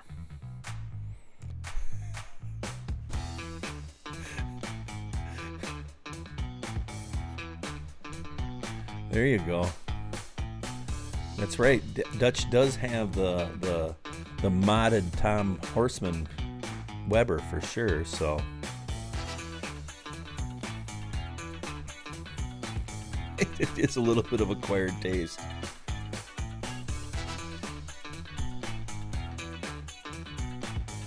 Yeah, Norwegians too. Norwegians eat that lutefisk crap too. One of my buddies told me I need to smoke a lutefisk. I'm like, how in the hell are you gonna do that? It's gotta be boiled. Yeah, well, I know I'm drinking Bears beer. I'm gonna say that all the sunshine in the Corona that I've been drinking has kept the virus away from me. You know. That's at least my excuse, and I'm gonna stick with it.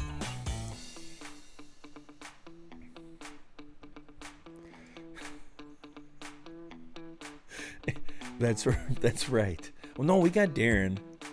Okay, we got Dutch too. Brian and I will just sit in the lawn chairs and drink, and we'll point. And that works. Everybody needs a pointer. Oh boy.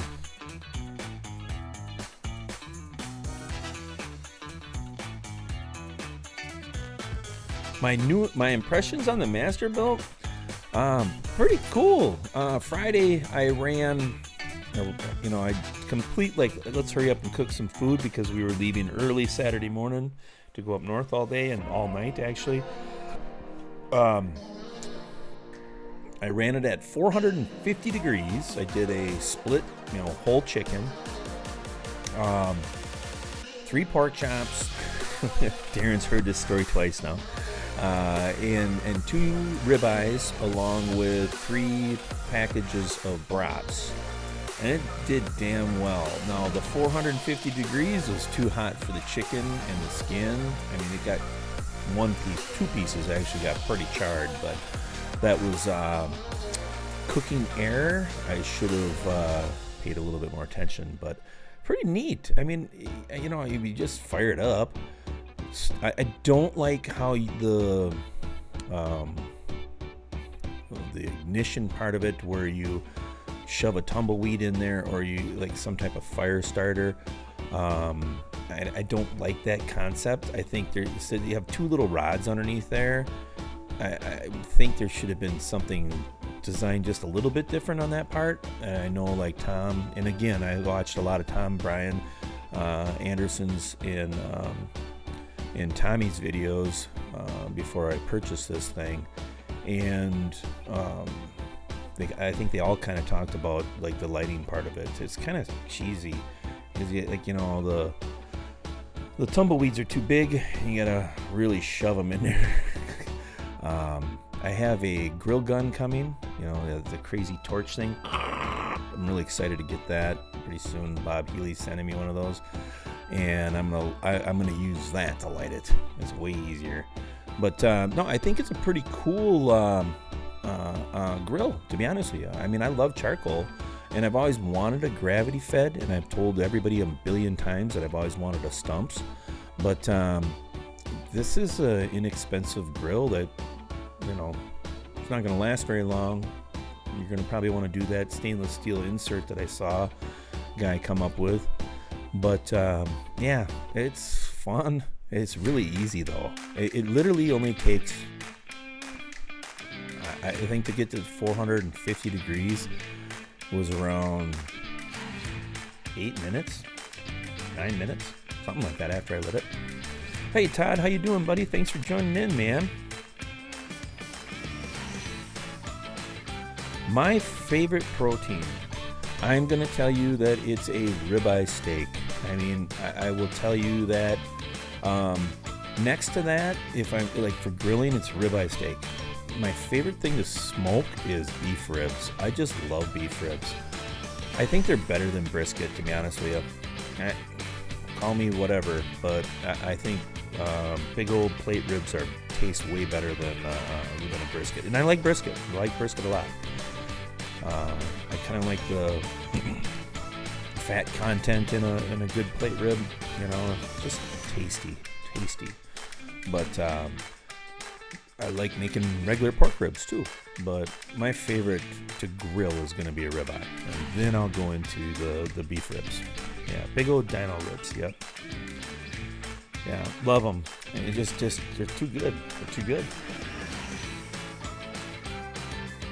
No, they're not cheap around here, but they're not expensive either. But those chuck roasts that I did in that video a couple weeks ago, those cost more than a good set of plate ribs, Angus Choice plate ribs. Yes, Marvin, yes I have, buddy. And I like it a lot.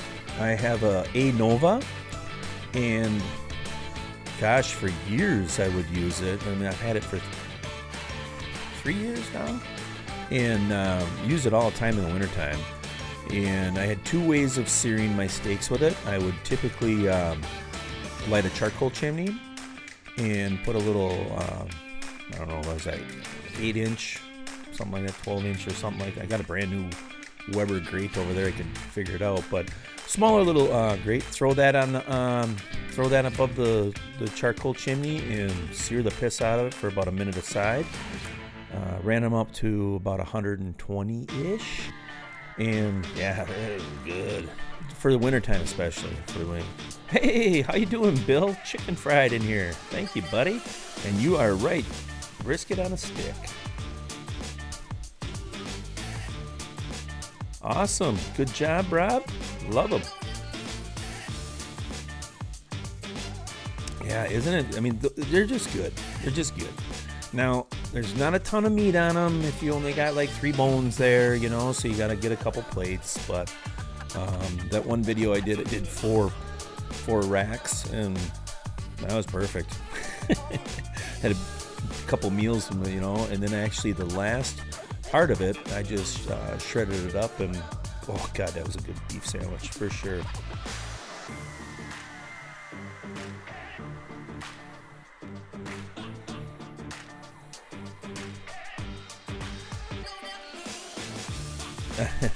Oh, Brad, those aren't too hard to cook. You know, they're not too hard. You can send me a message or watch my videos. I got a couple on that. I like to run them up 175, 185 degrees, to be honest with you, before I put them in any wrap. But even like my briskets lately, I've been running those up to 175. And it's like bark. Sorry. Like bark.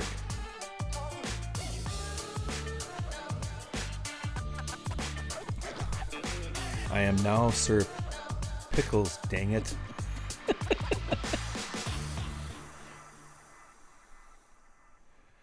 Yeah, I know.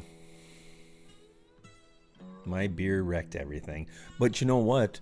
It's also Russ Jones's beer too. Him and I have talked about that. He's a Corona guy too. He likes a little Corona. And I live in Wisconsin where we have so much craft beer, and I mean, heck, we got Laverne and Shirley. But I drank all that stuff, you know, that young kid stuff when I was young. And now I just drink this because of the damn lime. Ah, Bill. Put your glasses on and head up. We'll meet somewhere in the center.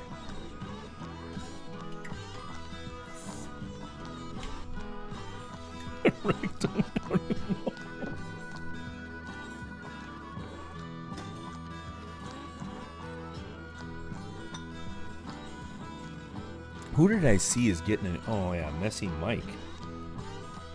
That's a crazy trailer. I saw him on Instagram or something like that. He's going to have a nice trailer.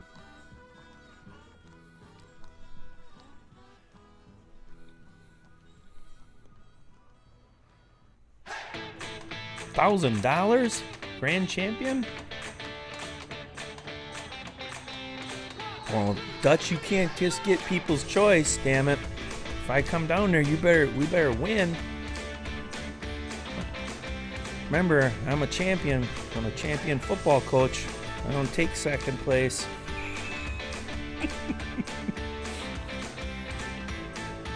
Yes, there is. Sundrop. I'm pretty sure it was made in Wisconsin? I gotta remember now. They bottle it in Wisconsin. I know they bottle some Sundrop in Wisconsin. Tang or not Ting? Ting? Ting might have been one too. I don't remember. Not sure. Yeah, that's right, Darren. Okay, well then we'll get Darren to cook then. Fine.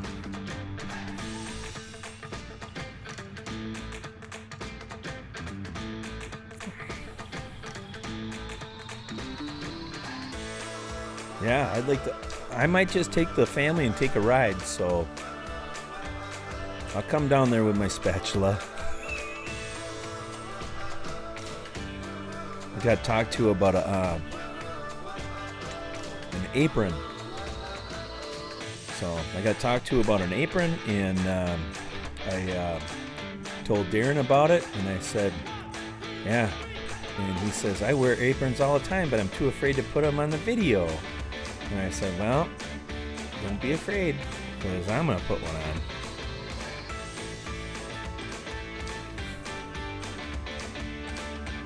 Oh, that's a good one. Oh, I'm coming home. Well, I mean, probably a Shirley Fab cooker. Yeah, an offset, big old cabinet, Shirley Fabrications. 60-inch for sure. And I want it to be powder coated yet too. So it'd be pretty. It'd be pretty. Those are really awesome rigs, and those guys put a lot of work into it, but holy crap, I mean, 2-year waiting list. I can't hardly even wait 10 minutes in the line at a grocery store without getting freaking fussy.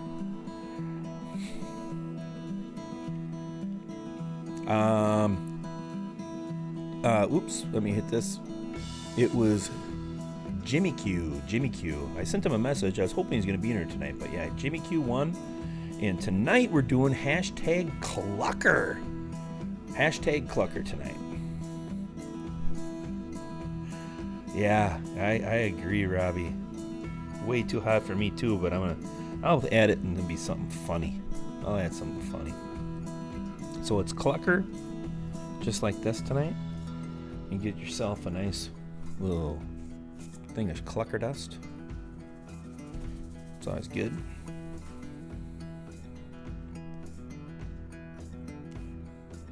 SPG, buddy. Brian SPG. Oh, there you are here. All right. Well, Jimmy, I sent you a message. Make sure you send me your address so we can get you out. Congratulations, buddy. Better give you a round of applause. Maybe even do the DJ air horn for that one.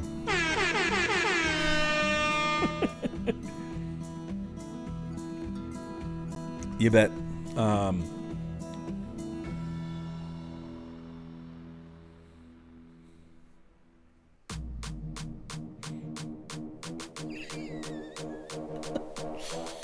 Yeah, happens to all of us.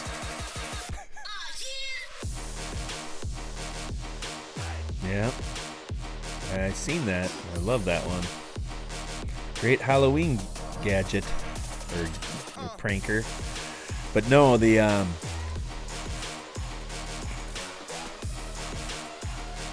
yeah, I agree. I started like really, and like, you know, I'm always like I'm one of those guys that are like, okay, I scan the lines and then I hurry up and like, okay, this one looks good, and it's like I get in there and it's like, oh, yeah, these coupons and we have to wait for that, and would you like a blah blah blah card?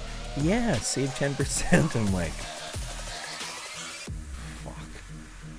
Plain and simple. You know, my wife is like, gets mad at me all the time because she's like, Jesus, why do you always get so crabby? Yeah, no, not now. In the replay, then you get a chance to win.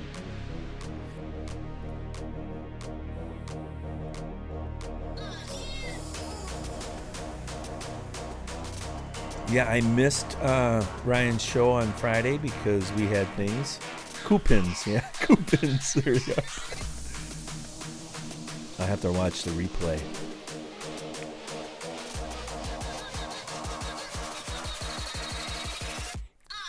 But yeah, so if I could rob a place, and here, you know, this is how my train of thought goes, Marvin. Shirley Fab, check them out. They're really, really cool cookers. You know, I think their smallest is like their firebox. Their regular thickness is like 3/8. It's like crazy. So, yeah, insulated. I think they got insulated fireboxes too. So, pretty cool. Look like a choo-choo train coming. And they got an awesome, like their warmer is right above the firebox, like a lot of them. But you can redirect that, and you can have like a cabinet smoker just in the back end if you really want to spend money. So, yeah. And my wife would say, "Why do you need that much iron?" Well, it looks cool. You put it in the front yard and hang flags from it, honey. And like play rock and roll music and make the neighbors mad, and they call the police department. And they call and say, "Can you turn it down a little bit, Mr. Rice?" Of course I can. Thank you for protecting me. Ooh, that's gonna be cool.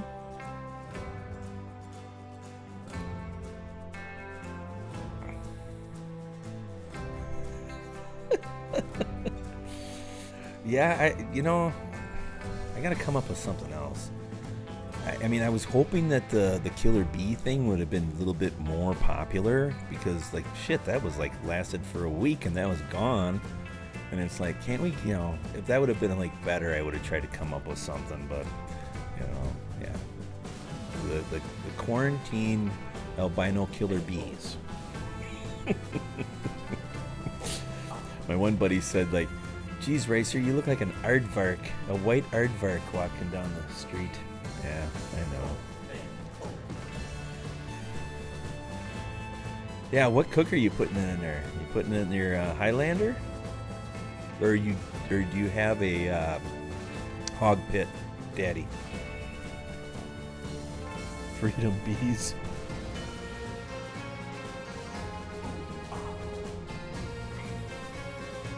You know, it's like my dad in Bob Grossbeyer, good German name. They used to cook full hogs, but they did them on a rotisserie. That was so cool. I've never personally cooked a whole hog. I mean, I was there as a young man, helping them throw in burnt wood chunks of oak into the pits, but yeah, I didn't really ever do anything except for watch it. 3x6 rotisserie. All right. That'll be fun. That'll be a fun cook.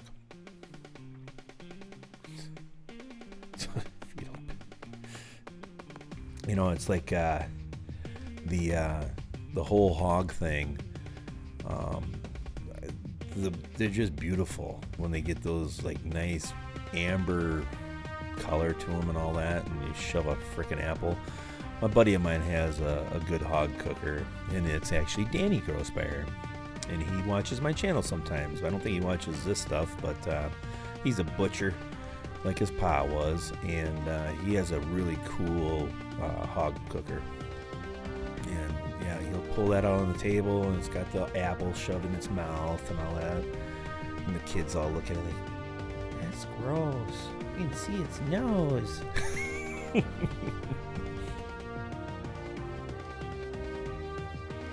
Yeah, I think Chris needs to get me involved in a video of his, and we can do something. I want to do it. I really, honestly, I'm not lying to you. I want to do a video with Chris from Eastwind Farms, because he does the type of videos that I used to do before I decided I was going to jump into barbecue. He does like the more fun stuff, like shooting guns and blowing shit up. It's way better, way better. Barbecue's cool, don't get me wrong, but if you can do some videos like blowing crap up and stuff, yeah. I do too. Todd, I need a rotisserie for my Weber 22 also.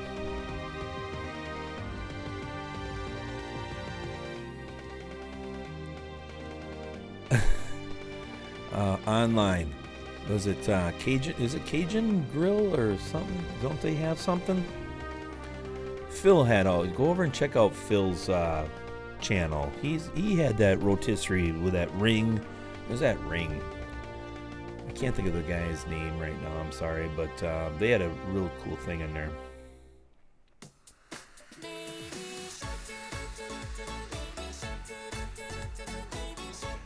I got your whole face for a trailer.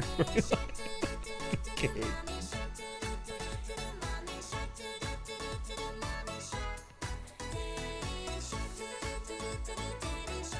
Yeah, Daddy Dutch is spoiled. But I got something. Yeah, Cajun Bandit. There you go. Thank you, Brian. Yeah, I got something coming from Tom. Sorry, Ray. I know it's this damn song again. I know. I didn't have time. We got back late last night, and then I had other stuff to do today, so I wasn't able to make a new loop. We'll get her out of here pretty soon, but it's just like, you know.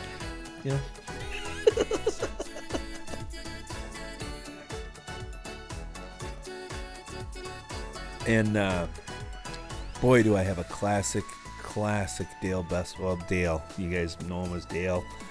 In my next video, oh, it's gonna be classic.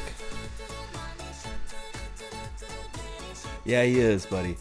He sure is. He sure is a nice fella. I'll get some metal in here someday. I hate buying them though. I'm an old metal. I'm a Slayer dude. Slayer, you know, a little bit of Guns N' Roses, but Misfits. I listen to all that crap. There's a monkey on the phone. There you go. That's our, yep, Brad. It's just one of those tunes, man. Just one of those tunes that drive you nuts. You don't really like it. Yeah, Dale was good. That's for sure. My God, you know, and he's hilarious. I mean, he is like, him and I are like really good friends. To be honest with you, like my dad and his dad were best friends, and Dale and I were always like best friends too through high school, grade school, and all that. And it's always fun when him and I get together. And but the next video comes up, I'm working a little bit of animation along with some of Dale's actions. It's gonna be, to me, it's epic. I can't wait. You know, and Dale is a very successful business owner. And yeah, haha, you're in here, buddy. And he's like, damn it, I shouldn't do. He's like, God dang it, you're always running that camera, aren't you? And like Andrew talked about it earlier. Yeah, I press record. That thing just runs, you know, because like it got almost 5 hours worth of card space, you know. Yeah, something like that. 4 hours and 47 minutes or some damn thing like that. So I just press record on them.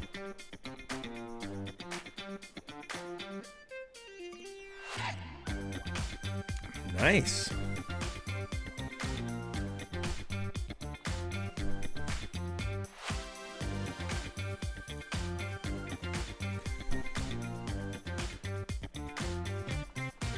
Yeah, he is. For sure.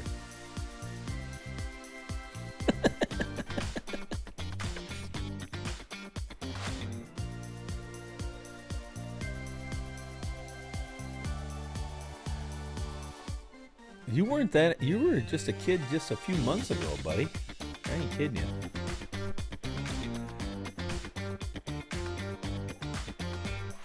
What's that? The last name Shark.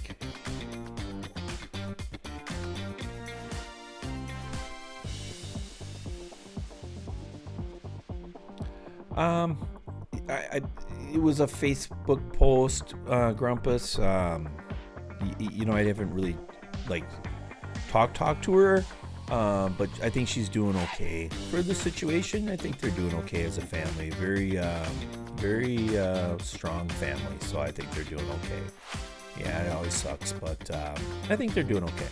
So I know it was really hot down there, as she's telling me, and you know, she liked a picture of my wife and I and my oldest son on the boat, and said, I hope it's a lot cooler up there than it is down here. So it actually was hot, like 91 or something, which isn't terrible. I know a lot of you guys are dealing with worse than that, but it was humid, you know, so it was a good day to be right on the lake.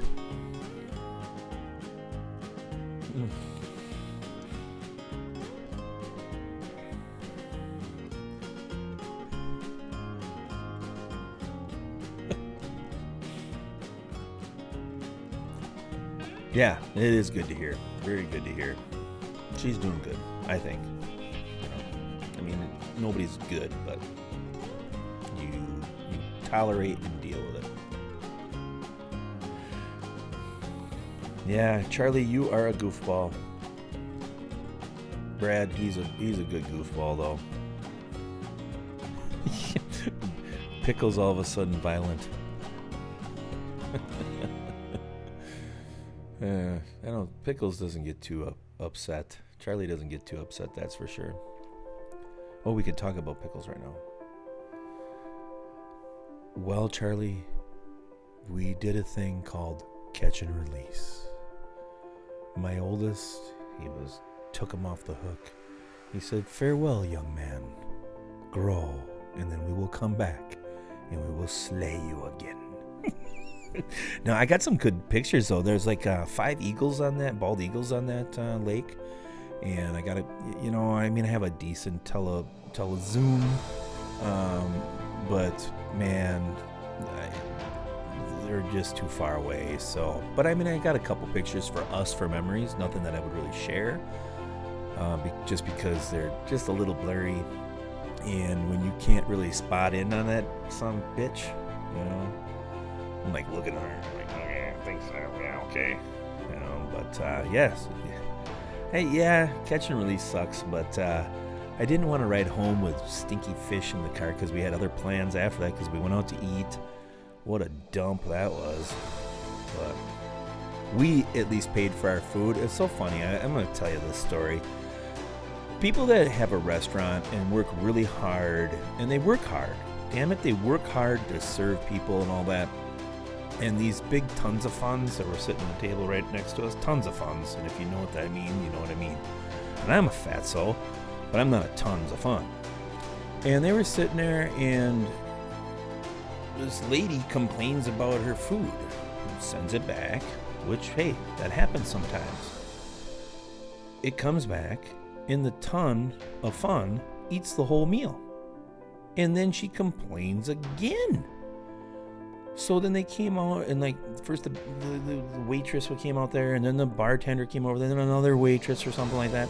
Well, the one lady just reached in her pocket and gave her money. And I'm like, really? Because this is kind of an expensive restaurant, and I wasn't happy with my meal. My wife got the roasted duck, and it was awesome, but it wasn't a lot there, but it was really good. My son got the walleye curry, which, Christ, that was just an appetizer. And I got the prime rib, and for like up there, that piece of prime rib, 12-ounce prime rib, I can buy a piece of prime rib down here, and it's going to be a frickin' 32-ounce to better for the same price up there. And I'm like, that just sucks. Well, this lady complains about it. She gets her money back. And I'm like, you just keep on hoarding, you old tub. Pretty soon, you know, fatty 2x4 can't fit through the bathroom door. I see why you're fat. You just complain about your meals, and you go down to McDonald's after that, after you just ate the whole thing. But yeah, my wife's like, shit, Jeff. Well, I can't keep my mouth shut sometimes, you know, and I'm like, yeah, well, I'm complaining about your food, and, you know. Yeah, she's like, that's not your business. You know, my wife always keeps me. Thank God I got her, because I'd be in jail many times. But yeah, I hate people like that too. You know what I mean? Because like, you could just tell that they're just like, okay, fine, but you sent it back. And she, you know what? This is what made me want to barf. She didn't complain that the steak was too done. It wasn't done enough. She wanted it well. And I heard her complain, it was medium well. And I'm like, what the? So, yeah, I was just, yeah, either do I. have no inner voice, me either. And it's like, my wife is getting grumpy at me, and she wasn't getting grumpy, I shouldn't say that, but she's like, Jeff, you know, some people are just morons. And my wife has an accent, and the way she says morons is really funny. So then I start laughing a little bit, and, you know, but yeah, you know, I mean, come on, these people are busting butt. And it's a really, like, up here in the north part of Wisconsin, we have lakes everywhere. I mean, you can pretty much, in some areas, you can see 8 lakes on your bicycle in 20 minutes, you know. But hey, how you doing, Javen? I'm doing good, buddy. Doing good. How are you? But yeah, so it was just kind of like the whole thing. I'm sitting there watching these people, and I'm like, really, you're gonna sit there? And then she wanted to talk to like the cook, okay, or whatever, the chef or whatever. And they're like, well, the chef is busy. We've got a lot of people in here. She can't just come out here and talk. So it was just so dumb. So yeah, really, really boring story, but damn it. Thank God I'm not 26 years old. I would have stood up and said, hey, you shouldn't be eating that shit anyways, fat ass. Sorry.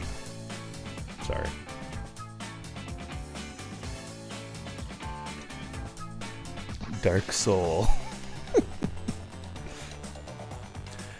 Hey, I shared one of my brother sent me a message, and he said, damn it, I want to do a pork loin, Jeff, and you haven't even ever once did a pork loin on any of your videos.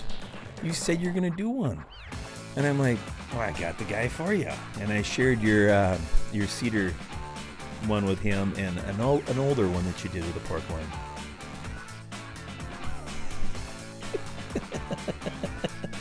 Well, I'm not really sorry, but you know what I mean. So,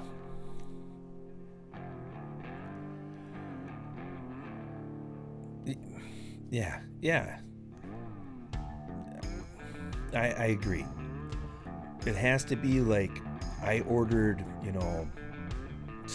ribeye, and you brought me a shrimp cocktail. What the hell's your problem? Then I'll speak up. I mean, I've actually ordered things before, and I'm like, well, I didn't order this for breakfast, but whatever, I'll eat it, Julie, my wife was always like, says the same thing. So your husband and I are a lot like, no filter, she's like, would you, Jeff, just, God, no brains. Yeah, the cedar pork loin, man, that looked really good, buddy. Yeah, I mean, I don't complain either. I mean, I've had, we all had meals and like, because like your first impression when the first time, because we, this was a highly rated restaurant and it's cool. It's back in a lake and it was neat.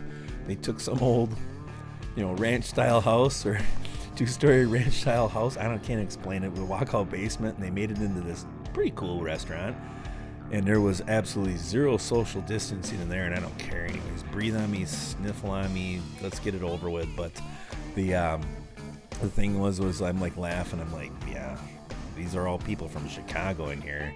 They must be panicking right now. I should just like let a big sneeze and a fart off, scatter the place.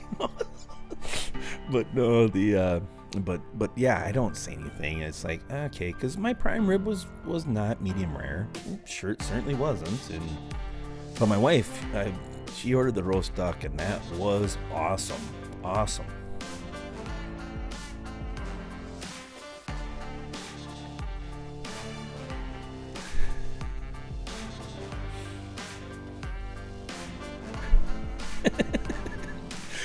Yeah, I mean, yeah, if it's like, holy cow, I mean, do you guys got something different, but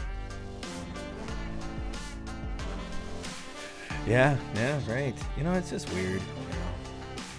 I think like women typically, they agree a lot of times what their husbands are saying, but they're like, can you just not say it? Are you kidding me? I mean, what's your problem, Jeff? I don't know, just talking. So, but it was a nice place, and it was okay. My oldest ain't kidding you. He can eat a man's meal. I mean, and he's got a good appetite. He likes to eat. He loves food. He loves to cook.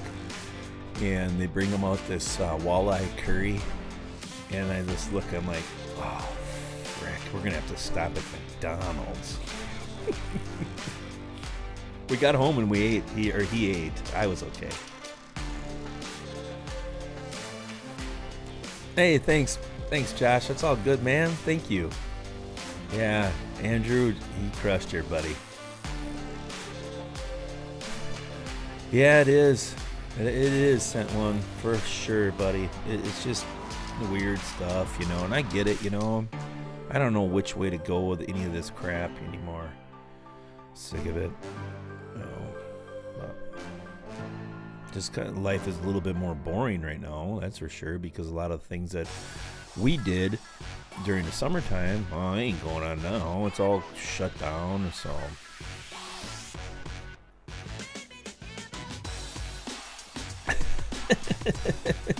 Yeah, that happens, Grumpus. Yep.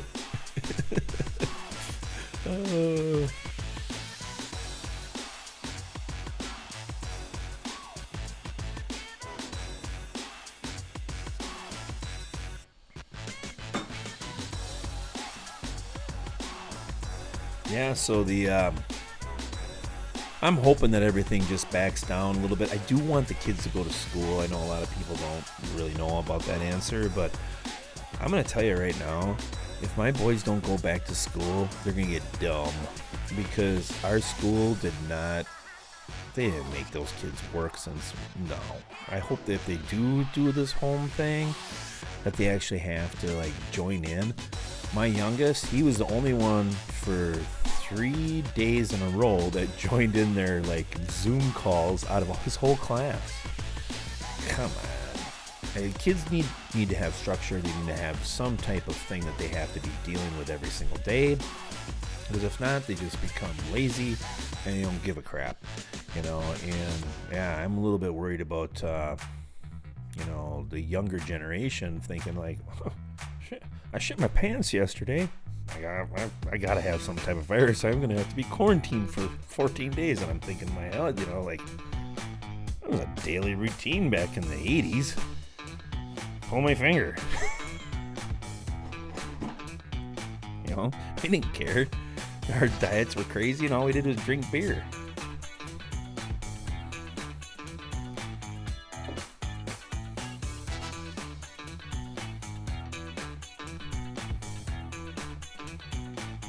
Well, there's nothing wrong with that, Ray. There's nothing wrong with it if it is a scheduled thing.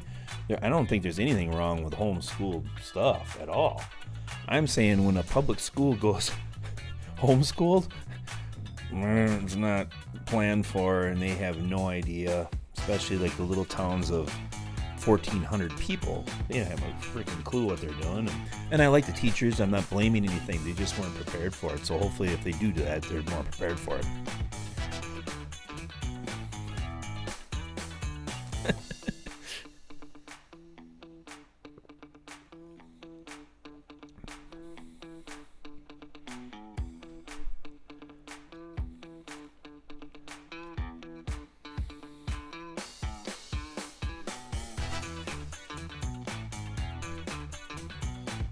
Well, I see parents' lives matter too. Yeah, there's some truth to that because, like, my boys are good, and like, they'll ask me, "Are you working from home today?" Yeah, because they know I'm gonna put them to work. You know, but I'm like, "Oh no, I'm gonna be down, you know, 2 hours away or something like that." They're like, "Yay!" I'm like, yeah, because my wife works out, you know, out. She works at a insurance company, so she's not around. So yeah.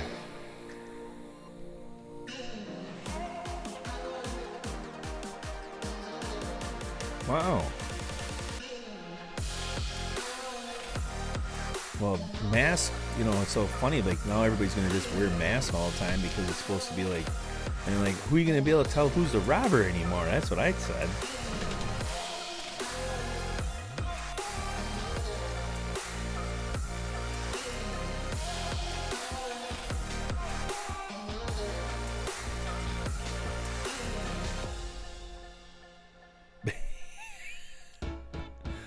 Yeah, I you know, like I go into my bank and they all got masks on, and I'm like, all right, wait a minute here, you know, think about this, you know, think about it, like if you did that, like even like 6 months ago, what the, you know, unless you had like a doctor, like the white ones on, but these people are wearing these handkerchiefs and they wear sunglasses and all that.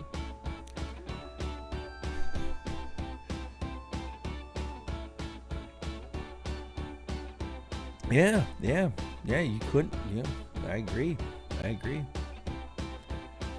Yeah, everybody's a robber nowadays.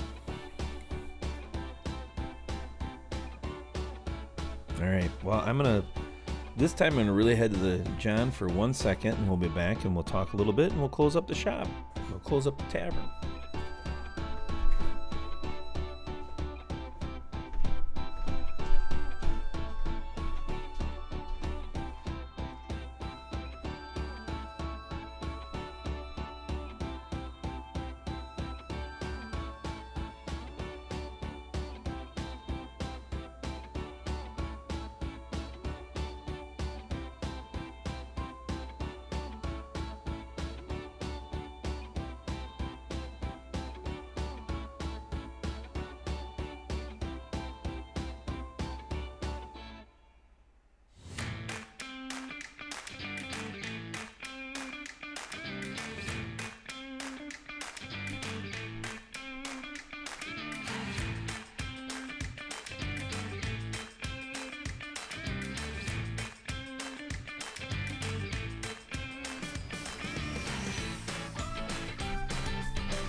Oh, I'm sorry. Yeah, I should have hit it again. This time I really went to pee-pee. Then spit out my chew and then put another one in because I'm drinking. Like my wife calls me, Jeff the Dirtbag. Sorry, honey. She's probably watching now. Mike Myers masks. Well, I'm going to tell you right now, Marvin, you go into my video and you use the Haley's Home one, man. It's actually a really, the one that I use in there, it's actually really nice, and I'm not kidding you. Hey, good night, Brian. Thanks for joining me, brother. That cutting board's not too expensive, and it's solid. So check it out. It's in my links in my videos. Haley Home. You get to save a little bit of money if you use my promo code. Not trying to shill you in the chat, but I like it. I want like 3 more, to be honest with you. I know Pickles has one, and a couple other guys that are in here have it. If Brad Lucas is in here, I think he likes his.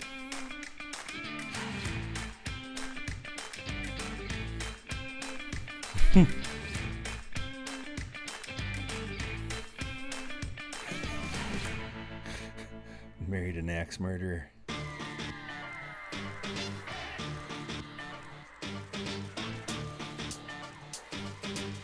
Good advertisement for flight attendants.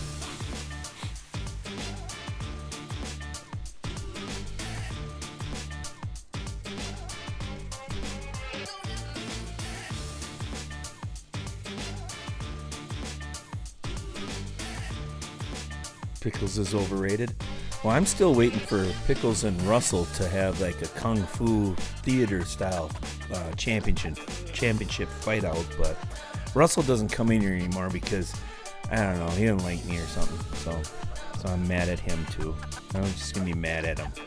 He used to come in here, but he thinks I'm too boring because I don't get crazy drunk and swear all the time.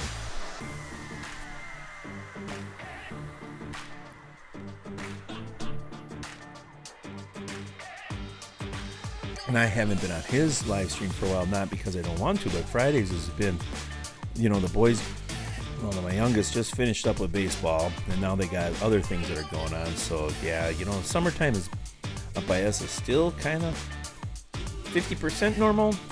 It's not 100%, so, yeah, that's Russell's problem. That's right. Oh, is he? He's on hiatus.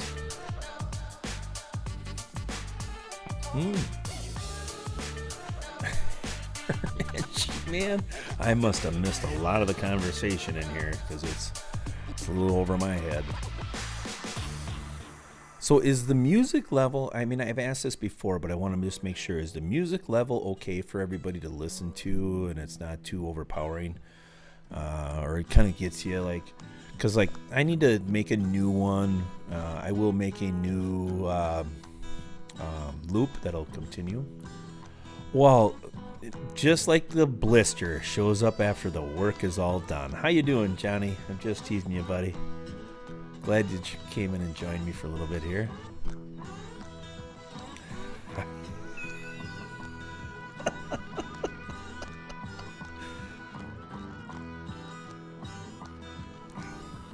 Yeah, I know, the shark song. We'll get rid of that one. All right, I agree.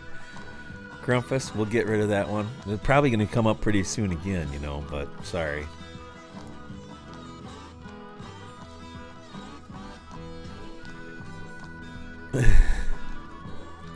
Levels are great. Okay, good, Chris. Thank you, buddy, because you would know because you like to play music in the background, so that's important to me.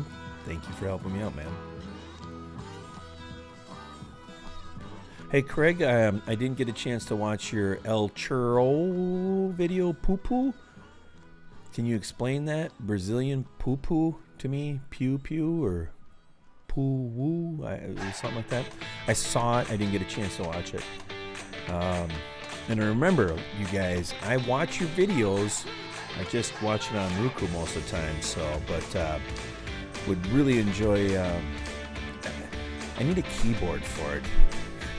And I don't think I can plug a USB thing into it to run into my television thing. I don't know enough about it, but because I'm like, geez, I'm watching these guys' videos and I think I don't watch them anymore, so.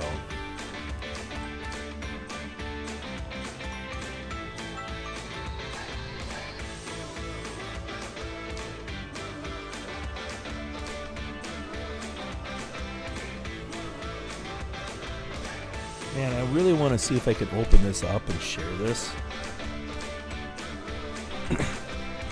I'm going to try doing this. God, how can I do this? Let's see if it's in here. If my computer crashes, I'm sorry.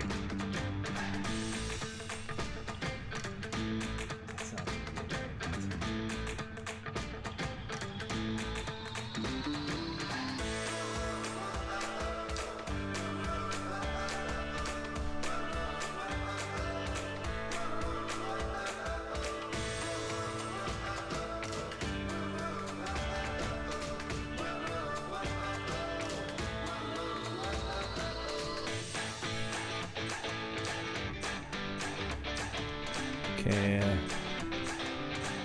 Well, here's a picture of me and my oldest. You've seen him before in the videos. He is I'm going to just try to figure out how to do this. So. Should go there. That was his first tavern. I'm sorry, my picture's stuck there. His first tavern that he went into, and he came out of the toilet, the up north toilet, and he said, I wasn't expecting to see so many naked girls on the walls, Dad. I said, welcome to the great outdoors. So it's funny as hell. Here's my youngest, the fish that he caught yesterday. Or last night, I should say. Put this up. Yeah. Big old catfish. You can't really see it that great, I guess. Hold it right there. With his uncle. Caught that big catfish. That was fun. There's Jimmy Q. I took a picture that you're the winner. Get back in here. Oops, did I close stuff out that I shouldn't have closed out? Probably. There we go. Oh, just showing all that stuff. Poop piles and laughing.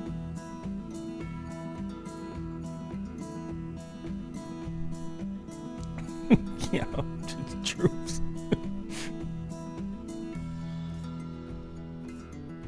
Still a balmy 81 degrees right now in New Hampshire. Jesus.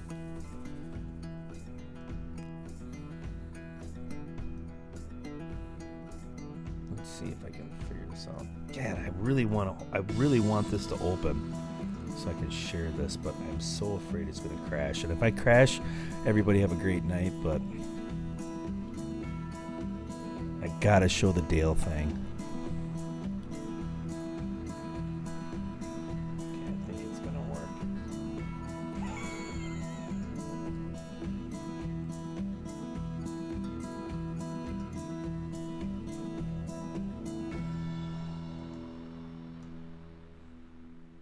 Alright, I don't know how this is gonna work, but we're gonna try it.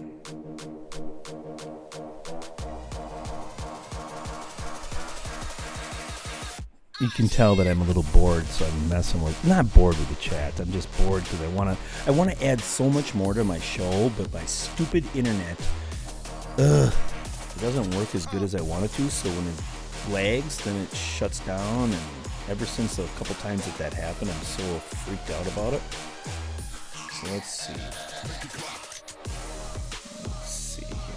If we can go here. Pause this for a second, and then we're gonna go.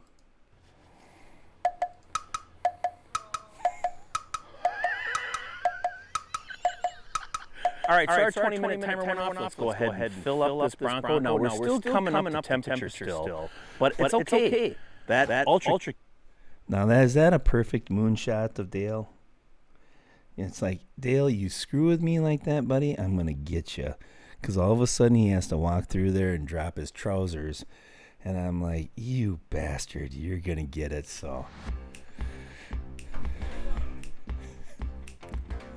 This thing's falling over or something. What the hell's going on with this thing, too? Let's crank on it. There we go. There we go.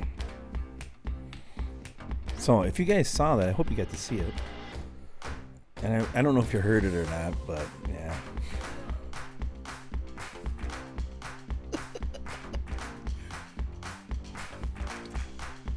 Because later, like I'm finishing up, and he's like, and I close up the lid, and he goes, "Set a timer," because I always say that in all my videos, you know. Hey, now set a timer, you know. He's like, "Set a timer." Yeah, him and I are really great friends, so that'll be a good one.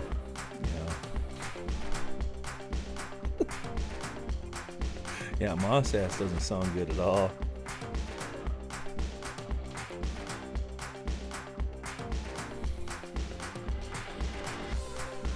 But yeah, hey, that worked. I was able to actually open a 120 or 100 gig. Let's see. Oh, damn, it's not. Oh yeah.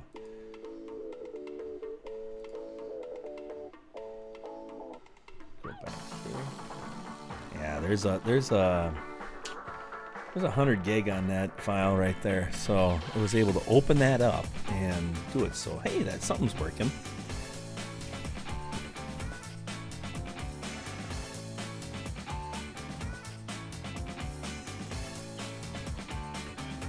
Hoofda. No, that's hot.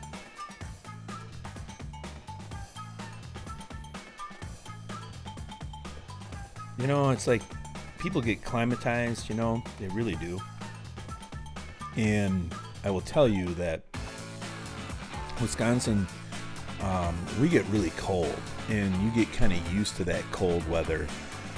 In the heat, we always have humidity here, it seems like.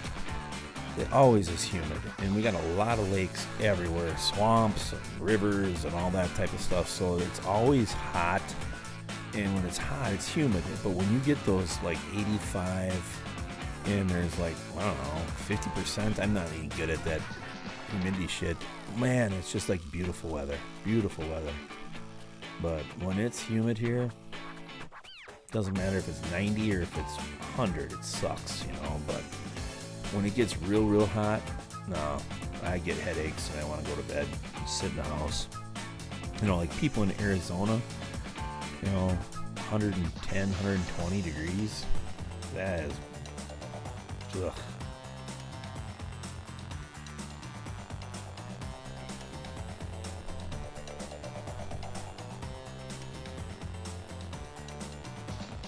I'm in war now. Come on, dang it. Let's start controversy. Okay, the Denver Broncos suck, Charlie.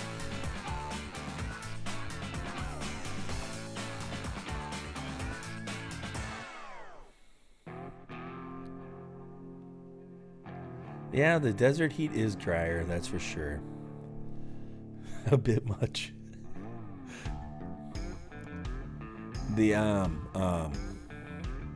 yeah, when you get that dry heat, I agree.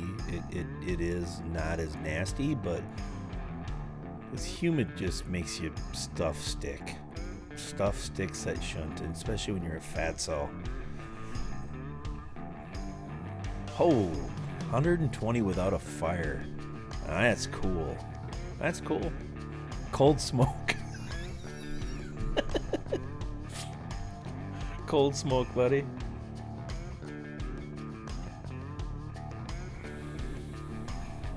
Huh. Wow. Yeah, war is war. What is it good for? Absolutely nothing. Say it again. Nah, I don't know. I mean, we shouldn't complain. Like when people like complain about it's hot and sweaty. I'm like, well, not 2 months, but in 4 months, you're gonna be pissing and moaning that your toes are cold. So enjoy it. Walk around in your panties. Go shirtless. You'll be cool.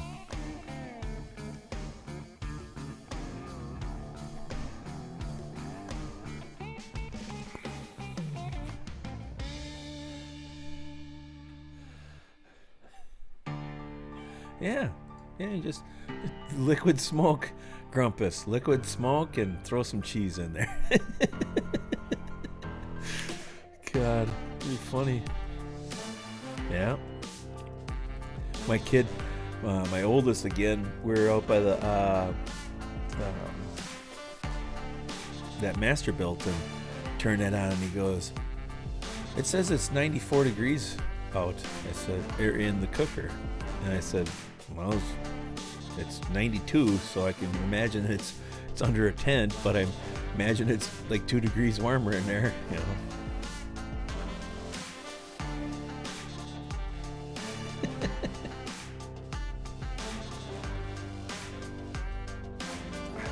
Yeah, can't wait for that week. Well, down by you in Texas, Grumpus, yeah.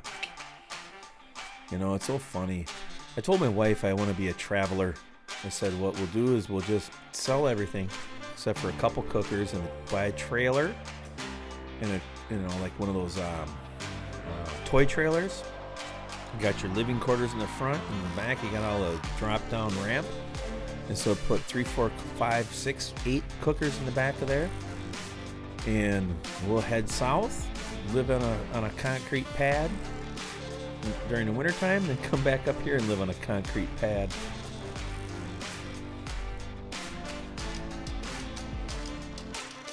Yeah. Oh, yeah. I bet you down there. Yeah.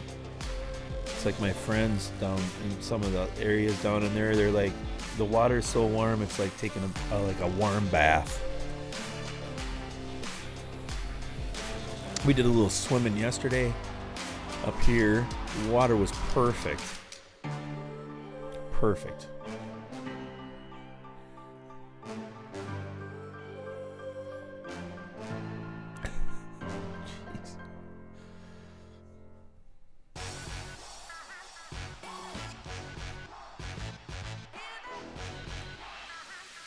Yeah, in this video that I'm editing right now, I drop a whole bucket of chicken wings.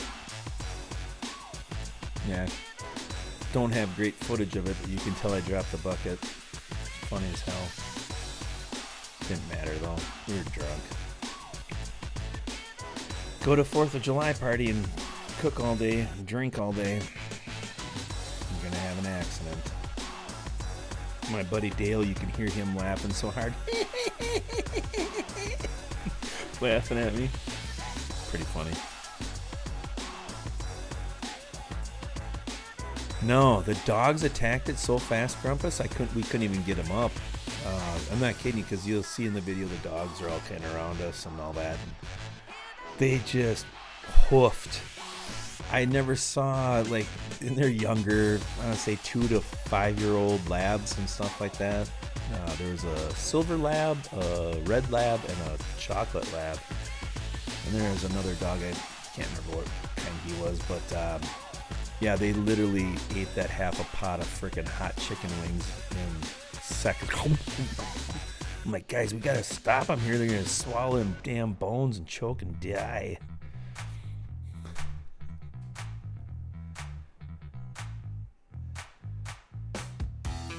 I have a new kitten I smuggled from Atlanta. Okay.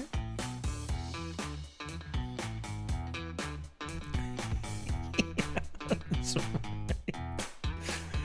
Oh, I saw something really funny on Facebook. One of those groups, the person, like, they must have knocked their whole thing off. They lost steak, all kinds of food, and it was just like all this work laying on the floor, on the ground. And I'm like, if that happened around here, it's going right in a frickin' colander, and we're gonna give her a soak down. We'll heat it back up. It'll be fine, because there's no way I'm throwing out like $100 and some bucks worth of food.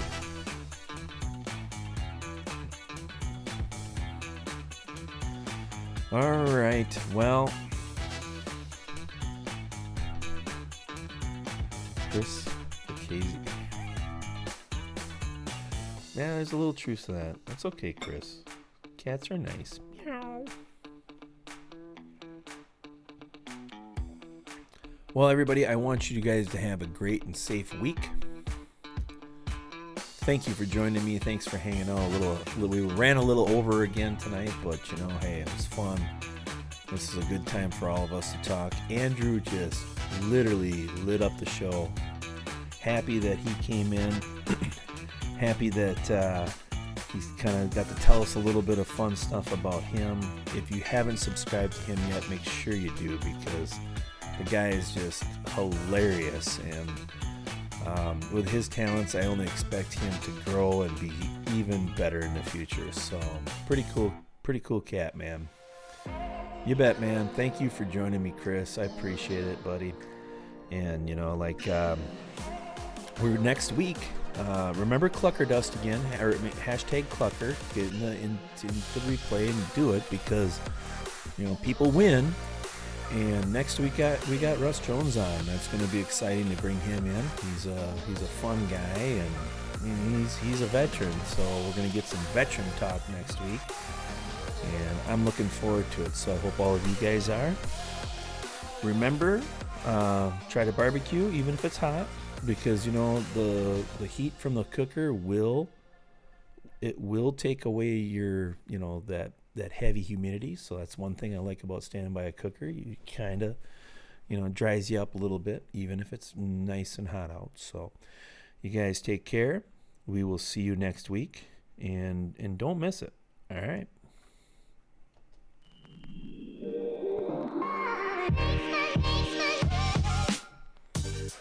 It's closing time. You don't have to go home, but you can't stay here.